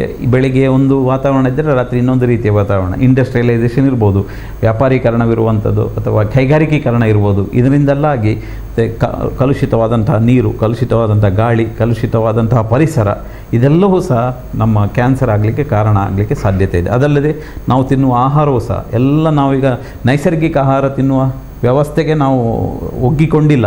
ನಾವೇನಿದ್ರು ಸಹ ಆರ್ಟಿಫಿಷಿಯಲ್ ಸ್ಟೋರ್ಡ್ ಫುಡ್, ಜಂಕ್ ಫುಡ್ಗಳನ್ನೇ ಜಾಸ್ತಿ. ಹೆಚ್ಚಿನ ಎಲ್ಲ ಸ್ಟೋರ್ಡ್ ಫುಡ್ಗಳಲ್ಲಿ ಕ್ಯಾನ್ಸರ್ ಕಾರಕವಾದಂತಹ ಪ್ರಿಸರ್ವೇಟಿವ್ಗಳು ಇರ್ತದೆ, ಕಾರ್ಸಿನೋಜನ್ ಅಂತ ಹೇಳ್ತೇವೆ. ಅದನ್ನು ಹಾಳಾಗದಂತೆ ತಡೆಗಟ್ಟಲಿಕ್ಕೆ ಇರುವಂತಹ ಒಂದು ವ್ಯವಸ್ಥೆ ಏನಿದೆ ಅದು ಕ್ಯಾನ್ಸರ್ ಕಾರಕ. ಮತ್ತು ಬಣ್ಣ ಬರಲಿಕ್ಕೆ ಬೇರೆ ಬೇರೆ ರೀತಿಯ ಆಕರ್ಷಣೆಗಾಗಿ ನಾವು ಕ್ಯಾನ್ಸರ್ ಕಾರಕ ವಸ್ತುಗಳನ್ನೇ ಹಾಕ್ತಾ ಇದ್ದೇವೆ. ಸೊ ತಿನ್ನುವ ಆಹಾರವೂ ಕಲುಷಿತವಾಗಿದೆ, ಕುಡಿಯುವ ನೀರು ಕಲುಷಿತವಾಗಿದೆ. ಈಗಿನ ತರಕಾರಿಗಳು ಕೂಡ ಎಲ್ಲವೂ ಕೆಮಿಕಲೈಸ್ಡ್ ಆಗಿದೆ. ಹೌದೌದು. ಈಗ ಹಣ್ಣು ತಗೊಂಡ್ರು ಸಹ ಅಷ್ಟೇ, ಅದನ್ನು ಹಣ್ಣು ಮಾಡಲಿಕ್ಕೆ ನೈಸರ್ಗಿಕವಾಗಿ ಹಣ್ಣಾಗಲಿಕ್ಕೆ ನಾವು ಯಾರೂ ಕಾಯುವುದಿಲ್ಲ. ನಮಗೆ ಅದನ್ನು ಆರ್ಟಿಫಿಷಿಯಲ್ ಆಗಿ ಕೆಮಿಕಲ್ಗಳನ್ನು ನಾವು ಬಳಸ್ಕೊಂಡು ಹಣ್ಣನ್ನು ನಾವು ಕೃತಕವಾಗಿ ಹಣ್ಣಾಗಲಿಕ್ಕೆ ವ್ಯವಸ್ಥೆ ಮಾಡ್ತೇವೆ. ಅದು ಸಹ ಕ್ಯಾನ್ಸರ್ ಕಾರಕ. ಒಟ್ಟಿನಲ್ಲಿ ತಿನ್ನುವ ಆಹಾರ ಇರ್ಬೋದು, ಕುಡಿಯುವ ನೀರು ಇರ್ಬೋದು, ಉಸಿರಾಡುವ ಗಾಳಿ ಇರ್ಬೋದು, ಪರಿಸರ ಇರ್ಬೋದು, ಎಲ್ಲವೂ ಸಹ ನಮಗೆ ಯಾವುದು ನಮ್ಮ ಆರೋಗ್ಯಕ್ಕೆ ಪೂರಕವಾಗಿಲ್ಲ, ಎಲ್ಲವೂ ಮಾರಕವಾಗಿದೆ. ಈ ಎಲ್ಲ ಕಾರಣಗಳಿಂದ, ಹಲವು ಕಾರಣಗಳು, ತಂಬಾಕಿನಿಂದ ಹಿಡಿದು ಆನುವಂಶೀಯತೆಯಿಂದ ಹಿಡಿದು ಕಲುಷಿತವಾದಂಥ ವಾತಾವರಣದಿಂದ ಹಿಡಿದು ಎಲ್ಲವೂ ಒಟ್ಟು ಸೇರಿ, ಇನ್ನು ವೈರಸ್ಗಳು, ವೈರಾಣುಗಳು, ಹ್ಯೂಮನ್ ಪ್ಯಾಪಿಲೋಮಾ ವೈರಸ್ ಅಂತ ಇದೆ, ಇನ್ಫೆಕ್ಷಸ್ ಮೊನೊನ್ಯೂಕ್ಲಿಯಾಸಿಸ್ ಅಂತ ಹೇಳಿದೆ, ಮತ್ತು ಅನಾರೋಗ್ಯಕರ ಲೈಂಗಿಕ ಜೀವನ ಪದ್ಧತಿಗಳಿಂದಲೂ ಸಹ ಇದೆ. ಇದರಿಂದೆಲ್ಲ ಬೇರೆ ಬೇರೆ ರೋಗಗಳು ಬರುವ ಸಾಧ್ಯತೆ ಇದೆ. ಈ ವೈರಾಣುಗಳು ಸಹ ಒಬ್ಬರಿಂದ ಒಬ್ಬರಿಗೆ ಹರಡುವ ಸಾಧ್ಯತೆ ಇದೆ. ಕೆಲವೊಂದು ವೈರಾಣುಗಳು ಕೂಡ ಕ್ಯಾನ್ಸರ್ ಮಾಡಲಿಕ್ಕೆ ಸಾಧ್ಯತೆ ಇದೆ. ಒಟ್ಟಿನಲ್ಲಿ ಇವೆಲ್ಲವೂ ಸಹ ಬೇರೆ ಬೇರೆ ರೀತಿಯ ಕ್ಯಾನ್ಸರ್ಗಳಿಗೆ ಕಾರಣ ಆಗ್ತದೆ. ಇದನ್ನೆಲ್ಲ ನಮ್ಮ ಜನರು ಅರ್ಥ ಮಾಡ್ಕೊಳ್ಬೇಕು, ತಿಳ್ಕೋಬೇಕು. ಈ ಆರೋಗ್ಯಕರವಾದಂಥ ಜೀವನ ಪದ್ಧತಿಯನ್ನು ಬಳಸಿ ಇಂತಹ ಎಲ್ಲ ಯಾವುದರಿಂದ ಬರ್ತದೆ ಅನ್ನೋದನ್ನು ತಿಳ್ಕೊಂಡು ಅದನ್ನು ಅವಾಯ್ಡ್ ಮಾಡಿದರೆ ಬಹುಶಃ ಕ್ಯಾನ್ಸರ್ ಬರದಂತೆ ತಡೆಗಟ್ಟಲಿಕ್ಕೆ ಸಾಧ್ಯ ಇದೆ. ಈ ಒಂದು ಜಾಗೃತಿ ನಾವು ಜನರಲ್ಲಿ ಮೂಡಿಸಬೇಕಾದಂಥ ಅನಿವಾರ್ಯತೆ ಇದೆ ಅಂತ ಹೇಳಕ್ಕೆ ಇಷ್ಟಪಡ್ತೇನೆ. ಆತ್ಮೀಯ ವೀಕ್ಷಕ ಬಾಂಧವರೇ, ಹೊಸಕೊಡಲಿನ ವಿಶೇಷ ಮಾತುಕತೆಯಲ್ಲಿ ಕ್ಯಾನ್ಸರ್ ಜಾಗೃತಿ ದಿನ, ಇದರ ಬಗ್ಗೆ ಕ್ಯಾನ್ಸರ್ನ ಬಗ್ಗೆ ಮಾಹಿತಿಯನ್ನು ನೀಡ್ತಾ ಇದ್ದಾರೆ ಡಾಕ್ಟರ್ ಮುರಳಿ ಮೋಹನ್ ಚೂಂತಾರ್ ಅವರು. ಡಾಕ್ಟರ್, ಈಗ ನಾವು ರೋಗ ಯಾಕೆ ಬರ್ತದೆ, ಇದರ ಕಾರಣಗಳೆಲ್ಲ ಹೇಳಿದ್ರಿ, ಇದರ ಲಕ್ಷಣಗಳು ಏನು? ನೋಡಿ, ಬೇರೆ ಬೇರೆ ರೀತಿಯ ಕ್ಯಾನ್ಸರ್ಗಳು ಅಂತ ನಾನು ಹೇಳಿದೆ. ಬೇರೆ ಬೇರೆ ಜಾಗಗಳಿಗೆ ಬರುವ ಕ್ಯಾನ್ಸರ್ಗಳು ಇದೆ. ಸೊ ಬಾಯಿ ಕ್ಯಾನ್ಸರ್ ಇರ್ಬೋದು, ಶ್ವಾಸಕೋಶದ ಕ್ಯಾನ್ಸರ್ ಇರ್ಬೋದು, ಸರ್ವಿಕ್ಸ್ ಜನನಾಂಗದ ಕ್ಯಾನ್ಸರ್ ಇರ್ಬೋದು, ಜಠರದ ಕ್ಯಾನ್ಸರ್ ಇರ್ಬೋದು. ಬೇರೆ ಬೇರೆ ಲಕ್ಷಣಗಳಿರ್ತದೆ. ಕೆಲವೊಂದು ಕ್ಯಾನ್ಸರ್ಗಳು ನಮಗೆ ಬಹಳ ಸುಲಭವಾಗಿ ಗೋಚರಿಸ್ತದೆ, ಕೆಲವೊಂದು ಕ್ಯಾನ್ಸರ್ ಗಡ್ಡೆಗಳು ನಮಗೆ ಕಣ್ಣಿಗೆ ಕಾಣುವುದಿಲ್ಲ. ಒಂದು ಬಾಯಿ ಕ್ಯಾನ್ಸರ್ ತಗೊಂಡ್ರೆ ವೈದ್ಯರಿಗೆ, ದಂತವೈದ್ಯರಿಗೆ ನೋಡಿದಾಗ ಅಲ್ಲೊಂದು ಗೆಡ್ಡೆ ಬೆಳೆಯುವುದು ಕಾಣ್ತದೆ. ಆದರೆ ಜಠರದ ಕ್ಯಾನ್ಸರ್ ಅಷ್ಟು ಸುಲಭದಲ್ಲಿ ಗೊತ್ತಾಗೋದಿಲ್ಲ, ಯಾಕೆಂದರೆ ಅದು ವಿಸಿಬಲ್ ಅಲ್ಲ. ಡಾಕ್ಟ್ರು ನೋಡಿದರೂ ಸಹ ಸಿಂಪ್ಟಮಸನ್ನು ನೋಡಿ ನಾವು ಅದನ್ನು ಪತ್ತೆ ಹಚ್ಚಬೇಕು. ಈಗ ಫಾರ್ ಎಕ್ಸಾಂಪಲ್ ಲಂಗ್ ಕ್ಯಾನ್ಸರ್ ನಿಮ್ಮ ಹೊರಗಣ್ಣಿಗೆ, ಬರಿಗಣ್ಣಿಗೆ ಕಾಣೋದೇ ಇಲ್ಲ. ನೀವು ಅದನ್ನು ಎಕ್ಸ್ರೇ, ಅಡ್ವಾನ್ಸ್ ಸ್ಟೇಜಲ್ಲಿ ಎಕ್ಸ್ರೇ ತೆಗೆದ್ರೆ ಗೊತ್ತಾಗ್ತದೆ, CT ಸ್ಕ್ಯಾನ್ ಮಾಡಿದರೆ ಗೊತ್ತಾಗ್ತದೆ, ಇಲ್ಲದ್ರೆ ಗೊತ್ತಾಗೋದಿಲ್ಲ. ರೋಗಿ ಪದೇ ಪದೇ ಕೆಮ್ತಾ ಇರ್ತಾನೆ, 4-5 ವಾರಗಳ ಚಿಕಿತ್ಸೆ ನಂತರವೂ ಸಹ ಅವನು ಕೆಮ್ಮು ನಿಲ್ಲುವುದಿಲ್ಲ. ಕ್ರೋನಿಕ್ ಸ್ಮೋಕರ್, ಆವಾಗ ವೈದ್ಯರು ಆಲೋಚನೆ ಮಾಡ್ತಾರೆ, ಇವನು 10 ವರ್ಷದಿಂದ ಸ್ಮೋಕ್ ಮಾಡ್ತಾ ಇದ್ದಾನೆ, ಕೆಮ್ಮು ನಿಲ್ತಾ ಇಲ್ಲ. ಕೆಮ್ಮು, ದಮ್ಮು, ಉಸಿರಾಟದ ತೊಂದರೆ, ಸುಸ್ತಾಗೋದು, ದೇಹದ ತೂಕ ಕಡಿಮೆ ಆಗೋದು, ಇಂತಹ ಒಂದು ಲಕ್ಷಣಗಳನ್ನು ನೋಡಿದಾಗ, ದೇಹ ಕೃಶವಾಗುವುದು, ಅನೀಮಿಕ್ ಆಗಿರುವಂಥದ್ದು, ಇದೆಲ್ಲ ನೋಡಿದಾಗ ಬಹುಶಃ ಇವನಿಗೆ ಕ್ಯಾನ್ಸರ್ ಇರ್ಬೋದು ಅಂತೇಳಿ ವೈದ್ಯರು ಪತ್ತೆ ಹಚ್ತಾರೆ. ಬ್ರಾಂಕೋಸ್ಕೋಪಿ ಅಂತ ಮಾಡ್ತಾರೆ, ಆಮೇಲೆ ಚೆಸ್ಟ್ ಎಕ್ಸ್ರೇ ತೆಗಿತಾರೆ, ಎದೆಗೂಡಿನ ಕ್ಷಕಿರಣ ಮಾಡಿ ಅಲ್ಲಿ ಏನಾದರೂ ತೊಂದರೆ ಇದೆಯಾ ನೋಡ್ತಾರೆ. ಸೊ ಬೇರೆ ಬೇರೆ ರೀತಿ, ಈಗ ಶ್ವಾಸಕೋಶದ ಕ್ಯಾನ್ಸರಿಗಾಗಿ, ಈಗ ಸ್ತನದ ಕ್ಯಾನ್ಸರ್ ಆದರೆ ರೋಗಿಯನ್ನು ಕ್ಲಿನಿಕಲಿ ಎಕ್ಸಾಮಿನ್ ಮಾಡಿ ಅಲ್ಲಿ ಗೆಡ್ಡೆ ಬೆಳೆದಿದೆಯಾ ಅಂತ ಹೇಳಿ, ರೋಗಿಗೂ ಸಹ ಡೌಟ್ ಬರ್ತದೆ ಅಲ್ಲಿ ಗೆಡ್ಡೆ ಬೆಳೆದಾಗಿದೆ ಅಂತೇಳಿ, ಅದನ್ನು ಎಕ್ಸಾಮಿನ್ ಮಾಡ್ತಾರೆ. ಅದು ಪದೇ ಪದೇ ದೊಡ್ಡದಾಗುವಂಥದ್ದು, ಇದನ್ನು ಸಹ ಲಕ್ಷಣಗಳು, ನೋವು ಬರುವಂಥದ್ದು, ಇದನ್ನು ಸಹ ವೈದ್ಯರು ಪರಿಶೀಲಿಸಬೇಕಾಗತ್ತೆ. ಇನ್ನು ಬಾಯಿ ಕ್ಯಾನ್ಸರ್ ತೆಗೆದುಕೊಂಡ್ರೆ, ಬಾಯಿ ಕ್ಯಾನ್ಸರ್ನಲ್ಲಿ ಒಂದೇ ದಿನ, ನೀವು ದಿನ ಬೆಳಗಾದಾಗ ಎದ್ದಾಗ ಗಡ್ಡೆ ಇರುವುದಿಲ್ಲ. ಅದು ಬಾಯಿಯಲ್ಲಿ ಖಾರ ಪದಾರ್ಥ, ಈಗ ಸ್ಮೋಕ್ ಮಾಡ್ತಾ ಇದ್ದಾನೆ ಅಥವಾ ಪಾನ್ ಪರ ಗುಟ್ಕಾ ತಿಂತ ಇರುವಂತಹ ವ್ಯಕ್ತಿಗೆ ಬಾಯಿನಲ್ಲಿ ಉರಿಯುವಂಥದ್ದು, ಯಾವುದೇ ಖಾರ ಪದಾರ್ಥ, ಯಾವುದೇ ರೀತಿಯ ಬಿಸಿ ಪದಾರ್ಥ, ಮಸಾಲೆಯುಕ್ತ ಪದಾರ್ಥ ಬಾಯಿಗೆ ಹಾಕಿದ ಕೂಡಲೇ ಬಾಯಿ ಉರಿತದೆ, ಅವನಿಗೆ ತಿನ್ನಲಿಕ್ಕೆ ಆಗೋದಿಲ್ಲ. ಒಂದು 5 ವರ್ಷ ಬೇಡ, 1 ವರ್ಷ, 6 ತಿಂಗಳು ನೀವು ಗುಟ್ಕಾ ತಿನ್ನಿ, ಆಮೇಲೆ ನಿಮಗೆ ಆಹಾರದ ರುಚಿ ಗೊತ್ತಾಗೋದಿಲ್ಲ. ಬಾಯಿ ಬಡ್ಡು ಕಟ್ಟುವುದು ಅಂತ ನಾವು ಹೇಳ್ತೇವೆ, ನಮ್ಮ ಸಾಮಾನ್ಯ ಭಾಷೆಯಲ್ಲಿ ದಡ್ಡು ಕಟ್ಟುವುದು ಅಂತ ಹೇಳ್ತಾರೆ. ಹೌದು, ಅದು ಏನಾಗ್ತದೆ ಅಂದರೆ ಅದು ನಿರಂತರವಾಗಿ ನಮ್ಮ ಮ್ಯೂಕೋಸಗಳ ಮೇಲೆ ಆಗುವಂಥ ಅತ್ಯಾಚಾರ, ಅದು ಒಂದು ರೀತಿಯ ಅತ್ಯಾಚಾರವೇ. ನಮ್ಮ ಜೀವಕೋಶಗಳ ಮೇಲೆ ಈ ರೀತಿಯ ಒಂದು ಕೆಮಿಕಲ್ ಯುಕ್ತವಾದಂತಹ ಟೊಬ್ಯಾಕೊ ಪ್ರಾಡಕ್ಟ್ಗಳು ಅಟ್ಯಾಕ್ ಮಾಡಿ ಅದನ್ನು ನಿಷ್ಕ್ರಿಯಗೊಳಿಸುವಂಥದ್ದು. ಸೊ ಹಾಗಾದಾಗ ರುಚಿ ಇಲ್ಲದಿರುವಂಥದ್ದು, ಬಾಯಿಯಲ್ಲಿ ಪಸೆ ಇಲ್ಲದಿರುವಂಥದ್ದು, ಬಾಯಿಯಲ್ಲಿ ಜೊಲ್ಲು ರಸ ಕಡಿಮೆ ಆಗುವಂಥದ್ದು, ಬಾಯಿ ಉರಿಯುವಂಥದ್ದು, ಆಹಾರ ಪದಾರ್ಥ ಸೇವನೆ ಮಾಡಲಿಕ್ಕೆ ಕಷ್ಟವಾಗುವಂಥದ್ದು, ಮಾತನಾಡಲಿಕ್ಕೆ ಕಷ್ಟವಾಗುವಂಥದ್ದು, ಇದೆಲ್ಲ ಆರಂಭಿಕ ಲಕ್ಷಣಗಳು. ಮುಂದಿನ ಹಂತದಲ್ಲಿ, ಈ ಹಂತದಲ್ಲಿ ನೆಗ್ಲೆಕ್ಟ್ ಮಾಡಿದರೆ ಬಾಯಿ ತೆರೀಲಿಕ್ಕೆ ಕಷ್ಟ ಆಗುವಂಥದ್ದು. ಸಾಮಾನ್ಯವಾಗಿ ಒಬ್ಬ ಮನುಷ್ಯ 5 ಸೆಂಟಿಮೀಟರ್ನಷ್ಟು ಬಾಯಿ ತೆಗಿಲಿಕ್ಕಾಗ್ತದೆ, ಬಾಯಿ ತೆರೀಲಿಕ್ಕಾಗ್ತದೆ. ಮಹಿಳೆಯರು 45 ಮಿಲಿಮೀಟರ್, ಪುರುಷರು 50 ಮಿಲಿಮೀಟರ್ನಷ್ಟು. ಅದು ಬಾಯಿ ತೆರೀಲಿಕ್ಕೆ ಕ್ರಮೇಣವಾಗಿ ಆಗಲಿಲ್ಲ ಅಂತೇಳಿ ಆದರೆ ಅವನಲ್ಲಿ ಏನೋ ತೊಂದರೆ ಇದೆ ಅಂತೇಳಿ, ಬಾಯಿ ಬಿಗಿಯುವ ರೋಗ ಅಂತ ಹೇಳ್ತೇವೆ. ಅದು ಕ್ಯಾನ್ಸರ್ ಬರೋದಕ್ಕಿಂತ ಬರುವಂಥದ್ದು, ಓರಲ್ ಸಬ್ಮ್ಯೂಕಸ್ ಫೈಬ್ರೋಸಿಸ್ ಅಂತ ಹೇಳ್ತೇವೆ. ಬಾಯಿ ಬಿಗಿಯಾಗುವಂಥದ್ದು, ತೆರೀಲಿಕ್ಕೆ ಆಗದೇ ಇರುವಂಥ ಕಂಡೀಷನ್. ಮುಂದಿನ ಹಂತದಲ್ಲಿ ಅಲ್ಲಿ ಹುಣ್ಣಾಗುವಂಥದ್ದು. ಬಾಯಿಯಲ್ಲಿ ಒಂದು ಹುಣ್ಣಿನಲ್ಲಿ ರಕ್ತ ಒಸರುತ್ತಾ ಇರ್ತದೆ. ಅದನ್ನು ನೋಡಿದಾಗ ನಮಗೆ ಯಾವುದೇ ಒಂದು ಬಾಯಿನಲ್ಲಿ ಹುಣ್ಣಿದ್ದರೆ ನಾವು ದಂತವೈದ್ಯರು ಅಥವಾ ಮ್ಯಾಕ್ಸಿಲೋಫೇಶಿಯಲ್ ಸರ್ಜನ್ಸ್ ಏನು ಮಾಡ್ತೇವೆ ಅಂದರೆ ಅದನ್ನು ಎಷ್ಟು ದಿವಸಗಳ ಕಾಲ ಇದೆ ಅಂತ ಔಷಧಿ ಕೊಟ್ಟರೆ, ಯಾವ ಅಲ್ಸರ್ ಹುಣ್ಣು 1 ವಾರಕ್ಕಿಂತಲೂ ಜಾಸ್ತಿ ಇದೆ ಅಂತ ಹೇಳಿದ ಕೂಡಲೇ ನಾವು ಅದನ್ನು ಖಂಡಿತವಾಗಿ ನೆಗ್ಲೆಕ್ಟ್ ಮಾಡೋದಿಲ್ಲ. ನಾವು ಅದನ್ನು ಬಯಾಪ್ಸಿ ಪರೀಕ್ಷೆಗೆ ಮಾಡ್ತೇವೆ. ಅಲ್ಸರಿನ ಒಂದು ಭಾಗವನ್ನು ಕಟ್ ಮಾಡಿ ತೆಗೆದು ಮೈಕ್ರೋಸ್ಕೋಪಿನ ಕೆಳಗೆ ಪರೀಕ್ಷೆ ಮಾಡ್ತೇವೆ, ಏನಾದರೂ ಜೀವಕೋಶಗಳಲ್ಲಿ ವ್ಯತ್ಯಾಸ ಇದೆಯಾ ಅಂಥೇಳಿ. ಸೊ ಇದನ್ನು ಸಹ ನಾವು ಮಾಡಿ ಅದನ್ನು ಪತ್ತೆ ಹಚ್ಚಲಿಕ್ಕೆ ಆಗ್ತದೆ. ಮುಂದುವರಿದ ಹಂತದಲ್ಲಿ ಗಡ್ಡೆ ಬೆಳೆಯುವಂಥದ್ದು, ಬಾಯಿಯೊಳಗೆ ಒಂದು ಸಣ್ಣ ಒಂದು ಗುಳ್ಳೆ ಥರ ಒಂದು ಗಡ್ಡೆ ಥರ ಬರೀತದೆ, ಎಕ್ಸೋಫೈಟಿಕ್ ಗ್ರೋತ್ ಅಂತ ಹೇಳ್ತೇವೆ. ಅದು ದೊಡ್ಡದಾಗ್ತಾ ಹೋಗ್ತದೆ ಮತ್ತು ಅದರಲ್ಲಿ ರಕ್ತ ಬರುವಂಥದ್ದು, ಬಾಯಿ ವಾಸನೆ ಬರುವಂಥದ್ದು, ಈ ಎಲ್ಲ ಮತ್ತು ಕುತ್ತಿಗೆ ಸುತ್ತ ಈ ಗಂಟುಗಳ ಥರ ಗಡ್ಡೆ ಬೆಳೆಯುವಂಥದ್ದು, ಅದು ಕ್ಯಾನ್ಸರ್ ಬೇರೆ ಕಡೆಗೆ ಸ್ಪ್ರೆಡ್ ಆಗುವಂಥದ್ದು. ಈ ಎಲ್ಲ ಲಕ್ಷಣಗಳು ನೋಡಿದಾಗ ಅವನಿಗೆ ಬಾಯಿ ಕ್ಯಾನ್ಸರ್ ಇದೆ ಅಂತ ಹೇಳಿ. ಸೊ ಅದೇ ರೀತಿ ಶ್ವಾಸಕೋಶ ಬಾಯಿ ಕ್ಯಾನ್ಸರ್. ಇನ್ನು ಜಠರದಲ್ಲಿ ನಿಮ್ಮ ಅನ್ನನಾಳದ ಕ್ಯಾನ್ಸರ್ ಏನಿದ್ದರೆ ಅವರಿಗೆ ತಿನ್ನದ ಯಾವುದೇ ಆಹಾರ ತಗೊಳ್ಳಿಕ್ಕೆ ಆಗೋದಿಲ್ಲ, ಪದೇ ಪದೇ ಲೂಸ್ ಮೋಷನ್ ಆಗುವಂಥದ್ದು, ಅಥವಾ ಬಹಿರ್ದೆಸೆಗೆ ಹೋಗುವಾಗ ರಕ್ತ ಸೋರಿ ಹೋಗುವಂಥದ್ದು, ದೇಹದ ತೂಕ ಕಡಿಮೆ ಆಗುವಂಥದ್ದು, ಆಹಾರ ಸೇವನೆ ಇಲ್ಲ, ಸುಸ್ತಾಗುವಂಥದ್ದು, ಇದೆಲ್ಲ ನೋಡಿದಾಗ ಅವನಿಗೇನೋ ತೊಂದರೆ ಇದೆ ಅನ್ನೋದನ್ನು ನಾವು ಪತ್ತೆ ಹಚ್ಚಲಿಕ್ಕೆ ಆಗ್ತದೆ. ಸೊ ಬೇರೆ ಬೇರೆ ರೀತಿಯ ಕ್ಯಾನ್ಸರ್ಗಳು ಬೇರೆ ಬೇರೆ ರೀತಿಯಲ್ಲಿ ಕ್ಲಿನಿಕಲ್ಲಿ ನಮಗೆ ಪ್ರೆಸೆಂಟ್ ಆಗ್ತದೆ. ಅದನ್ನು ನಾವು ರೋಗಿಯ ಚರಿತ್ರೆಯನ್ನು ನೋಡಿ, ಅವನ ಆಹಾರ ಪದ್ಧತಿಯನ್ನು ನೋಡಿ, ಜೀವನ ಶೈಲಿಯನ್ನು ನೋಡಿ, ಇಂಥದ್ದೇ ರೋಗ ಬಂದಿರ್ಬೋದು, ಇಂಥದ್ದೇ ಕ್ಯಾನ್ಸರ್ ಬಂದಿರ್ಬೋದು ಅಂಥೇಳಿ ಬೇರೆ ಬೇರೆ ರೀತಿಯ ಪರೀಕ್ಷೆಗಳನ್ನು ಮಾಡಿ ಅದನ್ನು ಪತ್ತೆ ಹಚ್ಚಲಿಕ್ಕೆ ಸಾಧ್ಯ ಇದೆ. ಒಂದಂತೂ ನಿಜ, ಬಾಯಿ ಕ್ಯಾನ್ಸರನ್ನು ಬಹಳ ಸುಲಭವಾಗಿ ಪತ್ತೆ ಹಚ್ಚಲಿಕ್ಕೆ ಸಾಧ್ಯ. ಉಳಿದ ಕ್ಯಾನ್ಸರ್ಗಳನ್ನು ನಾವು ಇನ್ವೆಸ್ಟಿಗೇಷನ್ ಮಾಡಿಯೇ ಪತ್ತೆ ಹಚ್ಚಬೇಕಾಗತ್ತೆ, ಯಾಕಂದರೆ ಅದು ನಮಗೆ ಬರಿಗಣ್ಣಿಗೆ ಕಾಣುವುದಿಲ್ಲ. ಈ ನಿಟ್ಟಿನಲ್ಲಿ ಬಾಯಿ ಕ್ಯಾನ್ಸರನ್ನು ಬಹಳ ಆರಂಭಿಕ ಹಂತದಲ್ಲಿ ಕಂಡುಹಿಡಿಯಲಿಕ್ಕೆ ಸಾಧ್ಯ ಇದೆ, ಚಿಕಿತ್ಸೆ ಮಾಡಲಿಕ್ಕೆ ಸಹ ಸಾಧ್ಯ ಇದೆ. ಹೆಚ್ಚಾಗಿ ನಾವು ಕೇಳುವುದು ರಕ್ತದ ಕ್ಯಾನ್ಸರ್ಗಳ ಬಗ್ಗೆಯೂ ಕೇಳ್ತೇವೆ. ಈ ರಕ್ತದ ಕ್ಯಾನ್ಸರ್ಗಳು ಹೇಗೆ ನೋಡಿ, ರಕ್ತದ ಕ್ಯಾನ್ಸರ್ ಆರಂಭಿಕ ಹಂತದಲ್ಲಿ ಸಾಧಾರಣವಾಗಿ ಚಲನಚಿತ್ರಗಳಲ್ಲಿ ಒಂದು ಪಾತ್ರ ಒಳ್ಳೆ ಇದು ಇದ್ದರೆ ಅದಕ್ಕೆ ಬ್ಲಡ್ ಕ್ಯಾನ್ಸರ್. ಹೌದೌದು, ಲಾಸ್ಟ್ ಮಿನಿಟ್ನಲ್ಲಿ ಹೀರೋ ಬ್ಲಡ್ ವಾಮಿಟ್ ಮಾಡುವಂಥದ್ದು, ಹೀರೋಯಿನ್ ಬರುವಂಥದ್ದು, ಅವನಿಗೆ ಕ್ಯಾನ್ಸರ್ ಇರುವಂಥದ್ದು, ಅದು ಬಹುಶಃ ಎಲ್ಲ ಜನರಿಗೂ ಗೊತ್ತಿದೆ. ಅದು ಯಾಕೆಂದರೆ ತುಂಬ ಭಾವನಾತ್ಮಕವಾದ ಸನ್ನಿವೇಶವನ್ನು ಅವರು ಚಿತ್ರಿಸ್ತಾರೆ. ಕ್ಯಾನ್ಸರ್ ಅಂದರೆ ರಕ್ತ ವಾಮಿಟ್ ಮಾಡಬೇಕು ಅಂತಲೇ ಆ ರೀತಿಯ ಒಂದು ಭಾವನೆ ಇದೆ. ಸೊ ಅದು ಶ್ವಾಸಕೋಶದ ಕ್ಯಾನ್ಸರ್ ಇದ್ದರೆ ನಾವು ಕಫ ಬರುವಾಗ ನಮಗೆ ಕೆಮ್ಮಿದಾಗ ರಕ್ತ ಬರುವಂಥದ್ದು ಕಾಮನ್, ಯಾಕೆಂದರೆ ಶ್ವಾಸಕೋಶದಲ್ಲಿ ಗೆಡ್ಡೆ ಬೆಳೆದು ಅದು ಬರುವಂಥ ಸಾಧ್ಯತೆ. ಈವನ್ ಬ್ಲಡ್ ಕ್ಯಾನ್ಸರ್ನಲ್ಲೂ ಅಷ್ಟೇ, ಬ್ಲಡ್ ಕ್ಯಾನ್ಸರ್ ಆದಾಗ ಬ್ಲಡ್ನಲ್ಲಿ ಈ ಬ್ಲಡ್ ಕ್ಯಾನ್ಸರ್ ಅಂದರೆ ಆ್ಯಕ್ಚುಲಿ ಎಲುಬಿನ ಒಳಗೆ ಅಸ್ಥಿ ಮಜ್ಜೆ ಇರ್ತದೆ, ಅಲ್ಲಿ ಎಲ್ಲ ನಮ್ಮ ರಕ್ತದ ಕಣಗಳು ಉತ್ಪತ್ತಿಯಾಗುವಂಥದ್ದು. ಸೊ ಅಲ್ಲಿ ಏನಾಗ್ತದೆ, ಅಲ್ಲಿ ಅನಿಯಂತ್ರಿತವಾಗಿ ಈ ರಕ್ತದ ಕಣ ಒಳಗಡೆ ಬಿಳಿ ರಕ್ತ ಕಣಗಳ ಸೆಲ್ಗಳು ಅನಿಯಂತ್ರಿತವಾಗಿ ಡಿವೈಡ್ ಆದಾಗ ಅಲ್ಲಿ ಕ್ಯಾನ್ಸರ್ ಉತ್ಪನ್ನ ಆಗುವಂಥದ್ದು. ಸೊ ಆ ಸಂದರ್ಭಗಳಲ್ಲಿ ಪ್ಲೇಟ್ಲೆಟ್ಗಳ ಸಂಖ್ಯೆ ಕಡಿಮೆ ಆಗ್ತದೆ, ಬಾಯಿನಲ್ಲಿ ರಕ್ತ ಒಸರ್ತದೆ. ಒನ್ ಫೈನ್ ಡೇ ಬೆಳಿಗ್ಗೆ ಎದ್ದಾಗ ಬಾಯಿನಲ್ಲಿ ರಕ್ತವೇ ಬರುವಂಥದ್ದು. ಅದು ಇಲ್ಲ ಅಂತ ಹೇಳಲ್ಲ, ರಕ್ತದ ಕ್ಯಾನ್ಸರ್ನಲ್ಲಿ ಬಾಯಿನಲ್ಲಿ ರಕ್ತ ಬರುವಂಥದ್ದು ಕಾಮನ್, ಆದರೆ ಅದಷ್ಟು ಸಿನಿಮೀಯವಾಗಿ ನಮ್ಮ ದೈನಂದಿನ ಜೀವನದಲ್ಲಿ ಕಂಡುಬರುವುದಿಲ್ಲ. ಒಂದು ವೇಳೆ ನಿಮಗೆ ಯಾರಿಗಾದರೂ ಬಾಯಿನಲ್ಲಿ ಉಗುಳುವಾಗ ರಕ್ತ ಬಂದರೆ ಖಂಡಿತವಾಗಿ ವೈದ್ಯರನ್ನು ಭೇಟಿ ಮಾಡಿ. ಯಾಕಾಗಿ ಬಾಯಿನಲ್ಲಿ ಹೊಸಡಿನಲ್ಲಿ ರಕ್ತ ಬರಲಿಕ್ಕೆ 100 ಕಾರಣಗಳಿದೆ. ಬಾಯಿ ಕ್ಲೀನ್ ಇಲ್ಲದಿದ್ದರೂ ಬರ್ತದೆ. ವೈದ್ಯರ ಬಳಿ ಹೋದರೆ ಬೇಸಿಕ್ ರಕ್ತ ಪರೀಕ್ಷೆ ಮಾಡಿ ನಮಗೆ ಕಂಡುಹಿಡಲಿಕ್ಕೆ ಸಾಧ್ಯವಿದೆ. ಸೊ ಒಟ್ಟಿನಲ್ಲಿ ಬಾಯಿ ಕ್ಯಾನ್ಸರ್ ಸಹ ಅದಷ್ಟು ಕಾಮನ್ ಆಗಿ ಬರುವಂಥದ್ದಲ್ಲ. ಬಾಯಿ ಕ್ಯಾನ್ಸರನ್ನು ಸಹ ನಾವು ಆರಂಭಿಕ ಹಂತದಲ್ಲಿ ನಮಗೆ ಪತ್ತೆ ಹಚ್ಚಿದರೆ ಚಿಕಿತ್ಸೆ ಮಾಡಲಿಕ್ಕೆ ಸಾಧ್ಯ ಇದೆ, ಪರಿಪೂರ್ಣ ಚಿಕಿತ್ಸೆ ನೀಡಲಿಕ್ಕೂ ಸಾಧ್ಯ ಇದೆ. ಬೋನ್ ಮ್ಯಾರೋ ಟ್ರಾನ್ಸ್ಪ್ಲಾಂಟೇಷನ್ ಅಂತ ನಾವು ಹೇಳ್ತೇವೆ. ಅಸ್ಥಿಮಜ್ಜೆಯನ್ನೇ ಬೇರೆ ಅಸ್ಥಿಮಜ್ಜೆಯನ್ನೇ ಮ್ಯಾಚ್ ಆಗುವಂತಹ ಅಸ್ಥಿಮಜ್ಜೆಯನ್ನು ತಂದು ಹಾಕಿ ಅವರನ್ನು ಸಹ ಬದುಕಿಸಿಕೊಳ್ಳಲಿಕ್ಕೆ ಸಾಧ್ಯವಿದೆ. ಕ್ಯಾನ್ಸರ್ ಬಂದರೆ ಅವನ ಜೀವನ ಅಂತ್ಯ ಅಂತೇಳಿ ಯಾರೂ ಸಹ ತಿಳಿದುಕೊಳ್ಬಾರ್ದು ಅಂತ ಹೇಳಿ ನಾನು ಮಾಧ್ಯಮದ ಮುಖಾಂತರ ಹೇಳೋಕ್ಕೆ ಇಚ್ಛೆ ಪಡ್ತೇನೆ. ಆತ್ಮೀಯ ವೀಕ್ಷಕ ಬಾಂಧವರೇ, ಹೊಸಕೊಡಲಿನ ವಿಶೇಷ ಮಾತುಕತೆಯಲ್ಲಿ ನಾವು ಈ ವಾರ ಕ್ಯಾನ್ಸರ್ ಜಾಗೃತಿ ದಿನಾಚರಣೆ ಮತ್ತು ಕ್ಯಾನ್ಸರ್ನ ಬಗ್ಗೆ ಮಾಹಿತಿಯನ್ನು ನೀಡ್ತಾ ಇದ್ದಾರೆ ಡಾಕ್ಟರ್ ಮುರಳಿ ಮೋಹನ್ ಚುಂತಾರ್ ಅವರು. ಡಾಕ್ಟರ್, ಈಗ ಕ್ಯಾನ್ಸರ್ ಅಂದರೆ ಏನು, ಇದರ ಲಕ್ಷಣಗಳೆಲ್ಲ ಹೇಳಿದ್ರಿ. ಈಗ ಇದಕ್ಕೆ ಚಿಕಿತ್ಸೆ ಹೇಗೆ ಅಂದರೆ ಬೇರೆ ಬೇರೆ ನಮೂನೆಯ ಕ್ಯಾನ್ಸರ್ಗೆ ಬೇರೆ ಬೇರೆ ನಮೂನೆಯ ಚಿಕಿತ್ಸೆಗಳು? ಹೌದೌದು, ಚಿಕಿತ್ಸೆ ನೋಡಿ, ಕ್ಯಾನ್ಸರ್ ಚಿಕಿತ್ಸೆಯಲ್ಲಿ ನಮಗೆ 3 ರೀತಿಯ ಚಿಕಿತ್ಸೆಗಳಾಗಿ ನಾವು ಬ್ರಾಡಾಗಿ ವಿಂಗಡಿಸ್ತಾ ಇದ್ದೇವೆ. ಒಂದು ಸರ್ಜರಿ, ಶಸ್ತ್ರಚಿಕಿತ್ಸೆ, ಇನ್ನೊಂದು ಕೀಮೋಥೆರಪಿ ಅಂತೇಳಿ. ಕೀಮೋಥೆರಪಿ ಅಂದರೆ ಔಷಧಿಗಳನ್ನು ನೀಡಿ ಅವರನ್ನ ರೋಗವನ್ನು ಗುಣಪಡಿಸುವಂಥದ್ದು. ಮತ್ತೊಂದು ರೇಡಿಯೋಥೆರಪಿ ಅಂದರೆ ವಿಕಿರಣ ಚಿಕಿತ್ಸೆ ಅಂತ ಹೇಳ್ತೇವೆ. ಆಡು ಭಾಷೆಯಲ್ಲಿ ಹೇಳಿದರೆ ಕರೆಂಟ್ ಕೊಡೋದು ಅಂತೇಳಿ. ಸೊ 3 ರೀತಿಯ ಚಿಕಿತ್ಸೆ ಇದೆ.